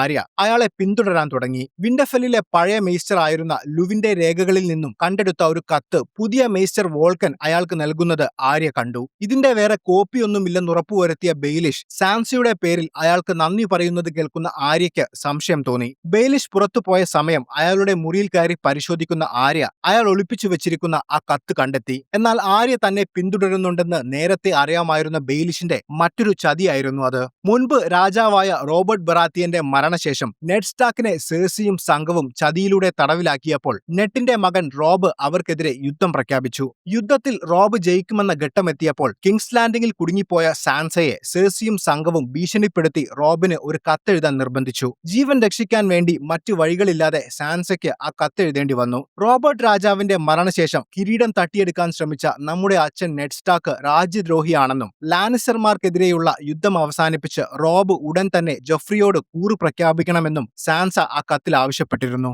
എന്നാൽ ഈ കത്ത് വായിക്കുന്ന റോബ് സ്റ്റാക്കിന് ഇത് സാൻസയുടെ വാക്കുകളല്ലെന്നും സേഴ്സിയും സംഘവും എഴുതിച്ചതാണെന്നും അപ്പോൾ തന്നെ മനസ്സിലാകുന്നുണ്ട്. ആര്യയും സാൻസയും തമ്മിൽ പ്രശ്നങ്ങൾ ഉണ്ടാക്കുക എന്നതായിരുന്നു ബെയിലിഷിന്റെ ലക്ഷ്യം. ഈ സംഭവങ്ങൾ ഒന്നും തന്നെ കൃത്യമായി അറിയാത്ത ആര്യ ഈ കത്ത് കാണുമ്പോൾ സാൻസ സ്വന്തം കുടുംബത്തെ ഒറ്റിക്കൊടുത്തു എന്ന് തെറ്റിദ്ധരിക്കുമെന്ന് ബെയിലിഷിന് അറിയാമായിരുന്നു. അതിനാണ് അയാൾ ബുദ്ധിപൂർവ്വം ഒരു നാടകം കളിച്ച് ആ കത്ത് ആര്യയുടെ കയ്യിലെത്തിച്ചത്. അയാൾ പ്രതീക്ഷിച്ച പോലെ തന്നെ ആ കത്തിന്റെ കാര്യം പറഞ്ഞ് ആര്യയും സാൻസയും തമ്മിലുടക്കി. നീ ഞങ്ങളെയൊക്കെ ചതിക്കുകയായിരുന്നു എന്ന് പറഞ്ഞ ആര്യയോട് കുട്ടിയായിരുന്ന എന്നെ സെർസി ഭീഷണിപ്പെടുത്തി എഴുതിച്ചതാണെന്ന് സാൻസ പറഞ്ഞെങ്കിലും ആര്യ അതൊന്നും കേൾക്കാൻ തയ്യാറായില്ല. അവൾ ഇക്കാര്യം മറ്റാരോടെങ്കിലും പറയുമോ എന്ന ഭയവും സാൻസയെ പിടികൂടി. ഇക്കാര്യങ്ങളെല്ലാം ബെയിലിഷുമായി ചർച്ച ചെയ്യുന്ന സാൻസയെ അയാൾ ആശ്വസിപ്പിച്ചു. പക്ഷെ കാര്യങ്ങളെല്ലാം താൻ ഉദ്ദേശിച്ച പോലെ നടക്കുന്ന സന്തോഷമായിരുന്നു അയാളുടെ ഉള്ളിൽ. അപ്പോഴേക്കും കിങ്സ് ലാൻഡിംഗിൽ നടക്കുന്ന ചർച്ചയിൽ പങ്കെടുക്കാൻ ആവശ്യപ്പെട്ടുകൊണ്ടുള്ള കത്ത് സാൻസയ്ക്ക് കിട്ടി. എന്നാൽ സെർസി രാജ്ഞിയായി അവിടെ ഉള്ളിടത്തോളം കാലം അങ്ങോട്ട് പോകുന്നത് അപകടമാണെന്ന് അറിയാമായിരുന്ന സാൻസ അവൾക്ക് പകരം ബ്രിയാനെ അങ്ങോട്ട് അയക്കാൻ തീരുമാനിച്ചു. എന്നാൽ സാൻസയെ ബെയിലിഷിനൊപ്പം വിന്റർഫെല്ലിൽ ഒറ്റയ്ക്കാക്കി പോകാൻ ബ്രിയാൻ മടിച്ചു. എന്നാൽ വിന്റർഫെല്ലിലെ ലേഡിയായ തന്നെ സംരക്ഷിക്കാൻ ഇവിടെ മറ്റു സൈനികരും പ്രഭുക്കന്മാരും ഉണ്ടെന്ന് പറയുന്ന സാൻസ ബ്രിയാനോട് എത്രയും പെട്ടെന്ന് യാത്ര തിരിക്കാൻ ആവശ്യപ്പെട്ടു.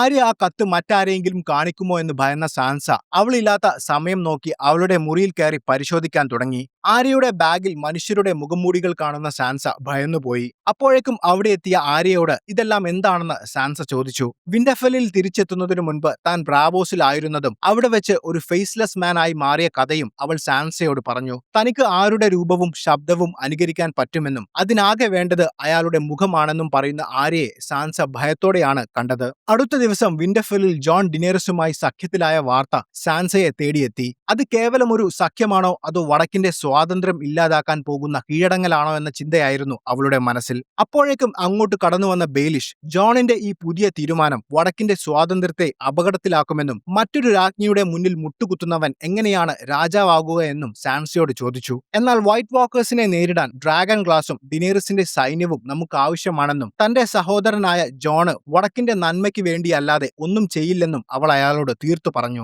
പക്ഷെ ബെയിലിഷ് പിന്മാറാൻ തയ്യാറായിരുന്നില്ല.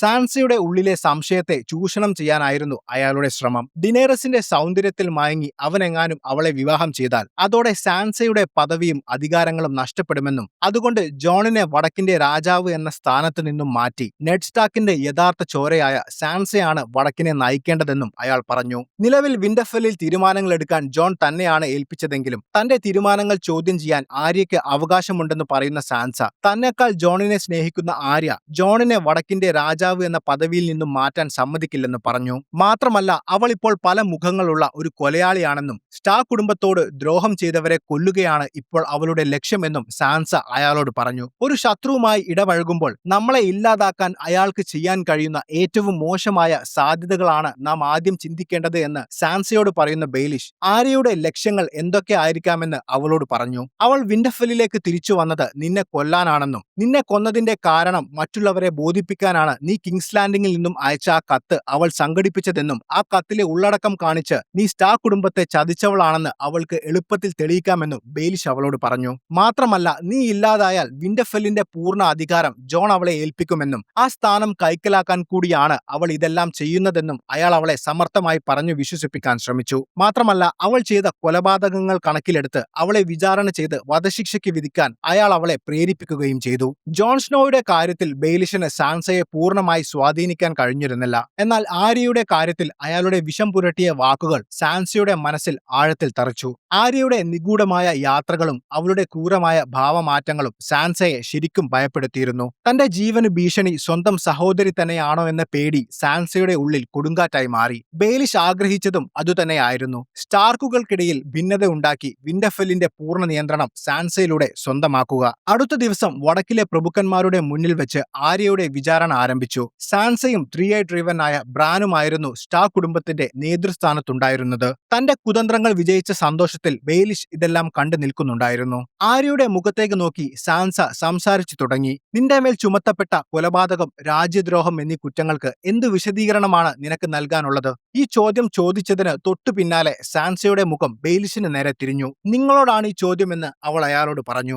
ബെയിലിഷ് ഒന്ന് പതറിയെങ്കിലും തനിക്കൊന്നും മനസ്സിലായില്ലെന്ന് അയാൾ അയാൾ മറുപടി പറഞ്ഞു. താങ്കൾ ചെയ്ത ഏത് കുറ്റമാണ് മനസ്സിലാകാത്തത് എന്ന് തിരിച്ചു ചോദിക്കുന്ന സാൻസ വെസ്റ്ററോസിന്റെ സിംഹാസനം ലഭിക്കാൻ അയാൾ ചെയ്ത ഓരോ ക്രൂരതകളും എടുത്തു പറയാൻ തുടങ്ങി. കെയ്റ്റ്ലിന്റെ സഹോദരി ലൈസയെ കൊന്നതും ലൈസയുടെ ഭർത്താവും റോബർട്ട് രാജാവിന്റെ ഹാൻഡുമായിരുന്ന ജോൺ ആരിനെ കൊന്ന് അത് കാരണം വെസ്റ്ററോസിൽ ഇന്ന് നടക്കുന്ന രക്തരൂക്ഷിതമായ യുദ്ധങ്ങൾക്ക് തുടക്കമിട്ടതും തങ്ങളുടെ പിതാവായ നെഡ് സ്റ്റാർക്കിനെ ലാനിസ്റ്റർമാർക്കൊപ്പം ചേർന്ന് ചതിച്ചു കൊന്നതുമടക്കം മേൽ പറഞ്ഞ കുറ്റങ്ങൾ നിങ്ങൾക്ക് നിഷേധിക്കാൻ കഴിയുമോ എന്ന് അവൾ ചോദിച്ചു. ഇതെല്ലാം ഞാൻ നിഷേധിക്കുന്നു എന്ന് ഉറച്ച സ്വരത്തിൽ പറയുന്ന ബെയ്ലിഷ് ഇതിനൊന്നും തെളിവില്ലെന്നും ഇത് നേരിൽ കണ്ട ഒരു ദൃക്സാക്ഷി പോലും ഇല്ലെന്നും പറഞ്ഞു. അടുത്ത നിമിഷം ബെയ്ലിഷിനെ ഞെട്ടിച്ചുകൊണ്ട് ഒരാൾ സാക്ഷി പറഞ്ഞു. ലോകത്തിന്റെ ഭാവിയും ഭൂതവും വർത്തമാനവും അറിയാമായിരുന്ന ബ്രാൻ ആയിരുന്നു അത്. ഭൂതകാലത്തിലെ ആ കാഴ്ച നേരിട്ട് കണ്ട പോലെ തന്റെ അച്ഛന്റെ കഴുത്തിൽ ആദ്യം കത്തിവെച്ചത് നിങ്ങളാണെന്ന് അവൻ പറഞ്ഞു. വർഷങ്ങൾക്ക് മുൻപ് കിങ്സ് ലാൻഡിംഗിൽ വെച്ച് നടന്ന ആ സംഭവം ഒരു വാക്കുപോലും തെറ്റാതെ അവൻ പറഞ്ഞപ്പോൾ ബെയ്ലിഷിന്റെ മുഖത്തെ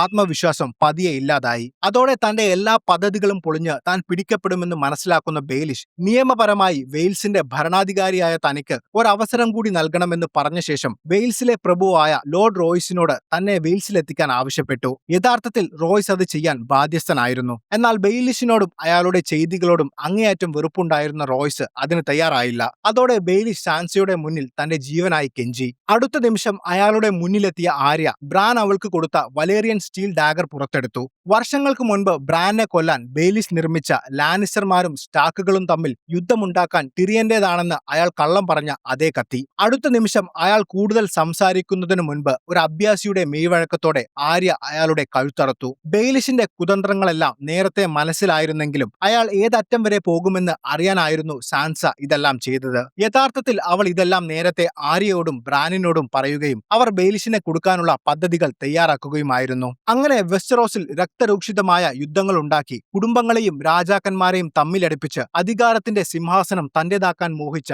ആ ആട്ടിൻതോലിട്ട ചെന്നായ വിന്റർഫെല്ലിൽ രക്തം വാർന്ന് ഇല്ലാതായി. അപ്പോഴേക്കും ഡിനേറിസ് തന്റെ സൈന്യമായ ദോത്രാക്കികൾക്കും അൺസൾലിഡിനുമൊപ്പം സേഴ്സിയുമായുള്ള കൂടിക്കാഴ്ചയിൽ പങ്കെടുക്കാൻ കിങ്സ് ലാൻഡിംഗിൽ എത്തിയിരുന്നു. തന്റെ സൈന്യബലവും ശക്തിയും സേഴ്സിയെ അറിയിക്കാൻ മുഴുവൻ സൈന്യത്തെയും അവൾ കൊണ്ടുപോയിരുന്നു. ആ വലിയ സൈന്യം കിങ്സ് ലാൻഡിംഗിന്റെ പുറത്ത് ഗ്രേവേമിന്റെ നേതൃത്വത്തിൽ അണിനിരന്നു. കിങ്സ് ലാൻഡിംഗിലെ ഡ്രാഗൺ പിറ്റ് എന്ന സ്ഥലത്ത് വെച്ചായിരുന്നു ഈ കൂടിക്കാഴ്ച. പണ്ട് ടാർഗേറിയൻ രാജാക്കന്മാർ വെസ്റ്ററോസ് ഭരിച്ചിരുന്ന കാലം ഡ്രാഗണുകളെ കെട്ടിയിരുന്ന സ്ഥലമായിരുന്നു ഡ്രാഗൺ പിറ്റ്. ഡിനേറിസിന്റെ ഭാഗത്തു നിന്നും John, ടിറിയൻ, Davos, Theon, ജോറ, hound, മിസാൻഡെ, Waris എന്നിവരും അവളുടെ അംഗരക്ഷകരായ ദോത്രാക്കി പടയാളികളുമായിരുന്നു ഉണ്ടായിരുന്നത്. അവരെ സ്വീകരിക്കാനെത്തിയ ബ്രോൺ അവരെ ഡ്രാഗൺ പിറ്റിലേക്ക് നയിച്ചു. സാൻസയ്ക്ക് പകരമായി എത്തിയ ബ്രിയാനും അവിടെ ഉണ്ടായിരുന്നു. ഡ്രാഗൺ പിറ്റിലെത്തിയ അവർ സേഴ്സിയും സംഘവും വരാൻ കാത്തിരുന്നു. കുറച്ചു സമയത്തിനകം സേഴ്സിയും ജെയ്മിയും കൈബണും മൗണ്ടനും യൂറോണും അടങ്ങുന്ന സംഘം അവിടെ എത്തി. തന്റെ ക്രൂരനായ സഹോദരൻ മൗണ്ടനെ കാണുന്ന ഹൗണ്ട് അയാളുടെ അടുത്തെത്തി നീ ഇപ്പോൾ എന്നേക്കാളും വിരൂപനായിട്ടുണ്ടെന്നും ഈ യുദ്ധങ്ങളിൽ ആര് ജയിച്ചാലും തോറ്റാലും നിന്നെ കൊല്ലാൻ പോകുന്നത് ഞാനായിരിക്കുമെന്നും പറഞ്ഞു. ഞങ്ങളെല്ലാവരും എത്തിയിട്ടും ഡിനേറിസ് എന്തുകൊണ്ട് ഇതുവരെ എത്തിയില്ലെന്ന് ചോദിച്ച സേഴ്സിയോട് അവൾ വന്നുകൊണ്ടിരിക്കുകയാണെന്നും ഉടൻ ഇവിടെ എത്തുമെന്നും ടിറിയൻ അറിയിച്ചു. അടുത്ത നിമിഷം തന്നെ ഡിനേറിസ് തന്റെ ഡ്രാഗണിന്റെ പുറത്തേറി അവിടെ വന്നിറങ്ങി. തന്റെ ശക്തിയുടെ ആഴം സേഴ്സിയെ ബോധ്യപ്പെടുത്താനായിരുന്നു അവൾ അത് ചെയ്തത്. ഡ്രാഗൺ പിറ്റിലെ ആ വലിയ വേദിയിൽ പരസ്പരം ശത്രുക്കളായ അവരെല്ലാവരും മുഖാമുഖം നിശബ്ദമായിരുന്നു. ആ വലിയ നിശബ്ദതയെ ഭേദിച്ചുകൊണ്ട് ആദ്യമായി സംസാരിക്കാൻ എഴുന്നേറ്റത് ടിറിയൻ ആണ്. സിംഹാസനത്തിന് വേണ്ടിയുള്ള യുദ്ധത്തെക്കുറിച്ച് സംസാരിക്കാനല്ല നമ്മൾ ഇവിടെ വന്നിരിക്കുന്നതെന്നും അതിനേക്കാൾ വലിയൊരു വിപത്ത് നമ്മളെ എല്ലാവരെയും തേടി വരുന്നുണ്ടെന്നും അവൻ തന്റെ സഹോദരിയായ സേഴ്സിയോട് പറയാൻ ശ്രമിച്ചു. എന്നാൽ അവൾ അവനെ പുച്ഛിക്കുകയാണ് ചെയ്തത്. ഞങ്ങൾ പറയുന്നത് വിശ്വസിക്കാൻ നിങ്ങൾ തയ്യാറല്ലെങ്കിൽ അതിനുള്ള തെളിവ് ഞങ്ങളുടെ പക്കലുണ്ടെന്ന് ജോൺ അവളോട് പറഞ്ഞു. അപ്പോഴേക്കും അവർ ജീവനോടെ പിടികൂടിയ വൈറ്റ് വാക്കറെ ഒരു പെട്ടിയിലാക്കി ഹൗണ്ട് അങ്ങോട്ട് കൊണ്ടുവന്നു. ഭയത്തോടെ ആ പെട്ടി തുറക്കുന്ന അയാൾ ആ ജീവിയെ സേഴ്സിക്ക് നേരെ തുറന്നുവിട്ടു. തനിക്ക് നേരെ പാഞ്ഞെടുത്ത ആ ഭീകര രൂപത്തെ കണ്ട് സേഴ്സിയും അവളോടൊപ്പമുള്ളവരും ശരിക്കും ഭയന്നു. വൈറ്റ് വാക്കറെ കണ്ടു ഭയന്ന യൂറോൺ ഇവറ്റകൾക്ക് നീന്താൻ അറിയാമോ എന്ന് ജോണിനോട് ചോദിച്ചു. ഇല്ലെന്ന് ജോൺ മറുപടി പറഞ്ഞപ്പോൾ തന്റെ കപ്പലുകളുമായി താൻ സ്വന്തം നാട്ടിലേക്ക് മടങ്ങുകയാണെന്നും ജീവിതത്തിൽ ആദ്യമായാണ് തനിക്ക് ഇത്രയും ഭയം തോന്നിയതെന്നും പറയുന്ന യൂറോൺ താൻ ഇനി യുദ്ധത്തിനില്ലെന്നും പറഞ്ഞ് അവിടെ നിന്നും പോയി. അതോടെ വൈറ്റ് വാക്കേഴ്സ് സത്യമാണെന്നും അത് ലോകത്തെ സകല മനുഷ്യർക്കും ഭീഷണിയാണെന്നും മനസ്സിലാക്കിയ സേഴ്സി അവരെ സഹായിക്കാമെന്നേറ്റു. എന്നാൽ അവൾക്കൊരു നിബന്ധനയുണ്ടായിരുന്നു. വൈറ്റ് വാക്കേഴ്സുമായുള്ള ഈ യുദ്ധം അവസാനിച്ച ശേഷം വെസ്റ്ററോസിന്റെ സിംഹാസനത്തിനു വേണ്ടി സെർസിയും ഡിനേറിസും തമ്മിൽ ഉണ്ടാകാൻ പോകുന്ന യുദ്ധത്തിൽ വടക്കിന്റെ രാജാവായ ജോൺ ആരുടെയും പക്ഷം ചേരാതെ മാറി നിൽക്കണമെന്നായിരുന്നു അത്. ഡിനേറിസിനുള്ള ജോണിന്റെ പിന്തുണ ഒഴിവാക്കുകയായിരുന്നു അവളുടെ ലക്ഷ്യം. സെർസിയുടെ പിന്തുണ ഉറപ്പാക്കാൻ തൽക്കാലം ജോൺ അത് സമ്മതിക്കുമെന്നാണ് ഡിനേറിസും ടിറിയനും വിചാരിച്ചത്. എന്നാൽ താൻ പറയുന്ന വാക്കുകൾ സത്യസന്ധമായിരിക്കണമെന്ന് നിർബന്ധമുണ്ടായിരുന്ന ജോൺ തനിക്ക് ഒരേ സമയം 2 റാണിമാരെ സേവിക്കാൻ കഴിയില്ലെന്നും ഞാൻ ഇതിനോടകം തന്നെ ടാർഗേറിയൻ കുടുംബത്തിന് തന്റെ പിന്തുണ പ്രഖ്യാപിച്ചു കഴിഞ്ഞെന്നും സെർസിയെ അറിയിച്ചു. അതോടെ സെർസിയുടെ ഭാവം മാറി. അങ്ങനെയെങ്കിൽ വൈറ്റ് വാക്കേഴ്സ് ആദ്യം വരുന്നത് നോർത്തിലേക്കാണെന്നും നിങ്ങളെ ഇല്ലാതാക്കിയ ശേഷം ഇവിടെ എത്തുന്നവരെ ഞങ്ങൾ നേരിട്ടോളാമെന്നും പറഞ്ഞ് സെർസി ആ യോഗത്തിൽ നിന്നും എഴുന്നേറ്റ് പോയി. സെർസി പോയതിനു ശേഷം അവിടെ വലിയൊരു തർക്കം നടന്നു. ജോൺ ചെയ്തത് വലിയൊരു മണ്ടത്തരമാണെന്ന് ഡിനേറിസും ടിറിയനും അവനെ കുറ്റപ്പെടുത്തി. സെർസി പറഞ്ഞത് അംഗീകരിക്കാമെന്ന് ഒരു കള്ളം പറഞ്ഞിരുന്നെങ്കിൽ വൈറ്റ് വാക്കേഴ്സിനെ നേരിടാൻ അവളുടെ സൈന്യത്തിന്റെ സഹായം കൂടി നമുക്ക് ലഭിച്ചേനെയെന്നും ടിറിയൻ ജോണിനോട് പറഞ്ഞു. സ്വന്തം ലാഭത്തിനു വേണ്ടി എല്ലാവരും ഇങ്ങനെ കള്ളങ്ങൾ പറഞ്ഞാൽ വാക്കുകൾക്ക് വിലയില്ലാതായി മാറുമെന്നും ഞാൻ എന്റെ വാക്ക് മാറ്റില്ലെന്നും ജോൺ ഉറപ്പിച്ചു പറഞ്ഞു. ഇനി എന്ത് ചെയ്യണമെന്നറിയാതെ നിന്ന ഡിനേറിസിനോട് തന്റെ സഹോദരിയോട് നേരിൽ കണ്ട് സംസാരിച്ച് അവളെ തിരിച്ചു കൊണ്ടുവരാമെന്ന് ടിറിയൻ പറഞ്ഞു. എന്നാൽ ഒറ്റയ്ക്ക് സെർസിയുടെ അടുത്തേക്ക് പോകുന്നത് അപകടമാണെന്ന് അവൾ ടിറിയന് മുന്നറിയിപ്പ് കൊടുത്തു. അതല്ലാതെ വേറെ വഴിയില്ലെന്ന് പറയുന്ന ടിറിയൻ സെർസിയെ കാണാൻ കൊട്ടാരത്തിലേക്ക് പോയി. കൊട്ടാരത്തിലെത്തി സെർസിയെ കാണുന്ന ടിറിയനോട് അവൾ പഴയ കാര്യങ്ങൾ പറഞ്ഞ് ദേഷ്യപ്പെട്ടു. നീ നമ്മുടെ അച്ഛനെ കൊന്നതുകൊണ്ട് ശത്രുക്കൾക്ക് നമ്മുടെ കുടുംബത്തിനെ എളുപ്പത്തിൽ തകർക്കാൻ സാധിച്ചുവെന്നും തന്റെ മക്കളുടെ മരണമടക്കം ലാനിസർ കുടുംബത്തിനുണ്ടായ നഷ്ടങ്ങളുടെ പ്രധാന ഉത്തരവാദി നീ മാത്രമാണെന്നും അവൾ അവനോട് പറഞ്ഞു. എന്നാൽ സംസാരത്തിനിടയിൽ സെർസി ഗർഭിണിയാണെന്ന് അവളുടെ പെരുമാറ്റത്തിൽ നിന്നും അവൻ മനസ്സിലാക്കി. ലോകത്തിൽ എന്തിനേക്കാളും തന്റെ മക്കളെ സ്നേഹിക്കുന്ന സെർസി ജനിക്കാൻ പോകുന്ന കുട്ടിക്ക് വേണ്ടി ഈ യുദ്ധത്തിൽ തങ്ങളെ സഹായിക്കുമെന്ന് ടിറിയന് തോന്നി. ശേഷം അവൾ ചർച്ചയ്ക്ക് തിരിച്ചു വരുമെന്ന് വിശ്വസിച്ച് അവൻ ഡിനേറിസിന്റെ അടുത്തേക്ക് പോയി. കുറച്ചു സമയത്തിനു ശേഷം ഡ്രാഗൺ പിറ്റിൽ തിരിച്ചെത്തിയ സെർസി വൈറ്റ് വാക്കേഴ്സുമായുള്ള യുദ്ധത്തിൽ ലാനിസ്റ്റർ സൈന്യം നിങ്ങളോടൊപ്പം പോരാടുമെന്ന് അവർക്ക് വാക്കുകൊടുത്തു. ബാക്കി കാര്യങ്ങൾ യുദ്ധത്തിന് ശേഷം തീരുമാനിക്കാമെന്നും അവൾ പറഞ്ഞു. കിങ്സ് ലാൻഡിംഗിൽ നിന്നും ഡ്രാഗൺ സ്റ്റോണിൽ തിരിച്ചെത്തിയ ജോണും ഡിനേറിസും വിന്റർഫെല്ലിലേക്ക് എങ്ങനെ സുരക്ഷിതമായി പോകാമെന്ന് ടിറിയനും ജോറയുമായി ചർച്ച ചെയ്തു. വടക്ക് പ്രദേശത്ത് ഡിനേറിസിനെ കൊല്ലാൻ ആഗ്രഹിക്കുന്ന ശത്രുക്കൾ ഉണ്ടാകാമെന്നും അതിനാൽ അവൾ തന്റെ ഡ്രാഗണിന്റെ പുറത്ത് സഞ്ചരിച്ച് വിന്റർഫെല്ലിൽ ഇറങ്ങുന്നതായിരിക്കും സുരക്ഷിതമെന്നും ജോറ വാദിച്ചു. എന്നാൽ ഡിനേറിസ് തന്റെ ഒപ്പം കപ്പലിൽ യാത്ര ചെയ്ത് വൈറ്റ് ഹാർബർ തീരത്തിറങ്ങിയ ശേഷം കുതിരപ്പുറത്ത് വിന്റർഫെല്ലിലേക്ക് പോവുകയാണെങ്കിൽ വടക്കൻ രാജ്യത്തെ രാജാവായ ജോണും ഡിനേറിസും സഖ്യകക്ഷികളാണെന്ന് ജനങ്ങൾക്ക് ബോധ്യപ്പെടുമെന്നായിരുന്നു ജോണിന്റെ പ്ലാൻ. ജനങ്ങളുടെ വിശ്വാസം പിടിച്ചുപറ്റാൻ ഏറ്റവും നല്ലത് അതുതന്നെയാണെന്ന് വിശ്വസിക്കുന്ന ഡിനേറിസ് ജോണിനൊപ്പം പോകാൻ തീരുമാനിച്ചു. അവരുടെ ഇടയിൽ വളർന്നു വരുന്ന അടുപ്പവും വിശ്വാസവും ടിറിയൻ ശ്രദ്ധിക്കുന്നുണ്ടായിരുന്നു. അതിനുശേഷം ജോണിനോട് സംസാരിക്കുന്ന തിയോൺ സ്റ്റാർക്ക് കുടുംബത്തോട് താൻ ചെയ്ത തെറ്റുകൾക്കെല്ലാം മാപ്പ് ചോദിച്ചു. നിന്റെ സ്വന്തം അച്ഛനേക്കാൾ നിന്നെ സംരക്ഷിച്ചത് നെഡ് സ്റ്റാർക്ക് ആയിരുന്നുവെന്ന് അവനെ ഓർമ്മിപ്പിക്കുന്ന ജോൺ എനിക്ക് ക്ഷമിക്കാനാവുന്നതെല്ലാം ഞാൻ നിന്നോട് ക്ഷമിച്ചു കഴിഞ്ഞുവെന്ന് പറഞ്ഞു. താൻ ഒരു ഗ്രേജോയ് ആണോ അതോ സ്റ്റാർക്ക് ആണോ എന്ന സംശയം എന്നും ഉള്ളിലുണ്ടായിരുന്ന അവനോട് നീ ഇത് രണ്ടുമാണെന്ന് പറഞ്ഞ് ജോൺ അവന് ധൈര്യം പകർന്നു. അവരോടൊപ്പം വിന്റർഫെല്ലിലേക്ക് പോകുന്നതിനു പകരം യൂറോണിന്റെ തടവിൽ കഴിയുന്ന അവന്റെ സഹോദരി യാരയെ രക്ഷപ്പെടുത്താൻ അവൻ തീരുമാനിച്ചു. യൂറോണിന്റെ ആക്രമണത്തിൽ നിന്നും അവന്റെ ഒപ്പം രക്ഷപ്പെട്ട ഗ്രേജോയ് പടയാളികളുടെ അടുത്തേക്കാണ് അവൻ പോയത്. ഡ്രാഗൺ സ്റ്റോണിന്റെ കടൽ തീരത്ത് കപ്പൽ തയ്യാറാക്കി നിൽക്കുന്ന അവരുടെ അടുത്തെത്തിയ തിയോൺ യാരയെ രക്ഷിക്കാൻ അവനോടൊപ്പം പോകാൻ ആവശ്യപ്പെട്ടു. എന്നാൽ അവരുടെ നേതാവായ ഹാരക് അതിന് തയ്യാറായില്ല. സ്വന്തം സഹോദരിയെ ഉപേക്ഷിച്ച് കടലിലേക്ക് ചാടിയ ഭീരുവായ തിയോണിനെ അയാൾ പരിഹസിച്ചു. അവൻ പിന്മാറില്ലെന്ന് മനസ്സിലാക്കിയ അയാൾ അവനെ ക്രൂരമായി മർദ്ദിച്ചു. പക്ഷെ തോറ്റുകൊടുക്കാൻ തയ്യാറാകാതെ തിയോൺ വീണ്ടും അയാളുമായി ഏറ്റുമുട്ടി. അവസാനം ഹരാഗിനെ ഇടിച്ചു വീഴ്ത്തിയ തിയോണിന്റെ ധൈര്യവും ശക്തിയും കാണുന്ന ഗ്രേജോയ് പടയാളികൾ അവനെ തങ്ങളുടെ നേതാവായി അംഗീകരിക്കുകയും യാരയെ രക്ഷിക്കാൻ അവന്റെ കൂടെ പോകാൻ തയ്യാറാവുകയും ചെയ്തു. അതേസമയം കിങ്സ് ലാൻഡിംഗിൽ ലാനിസ്റ്റർ സൈന്യത്തിന്റെ കമാൻഡർമാർക്ക് നോർത്തിലേക്ക് പോകാനുള്ള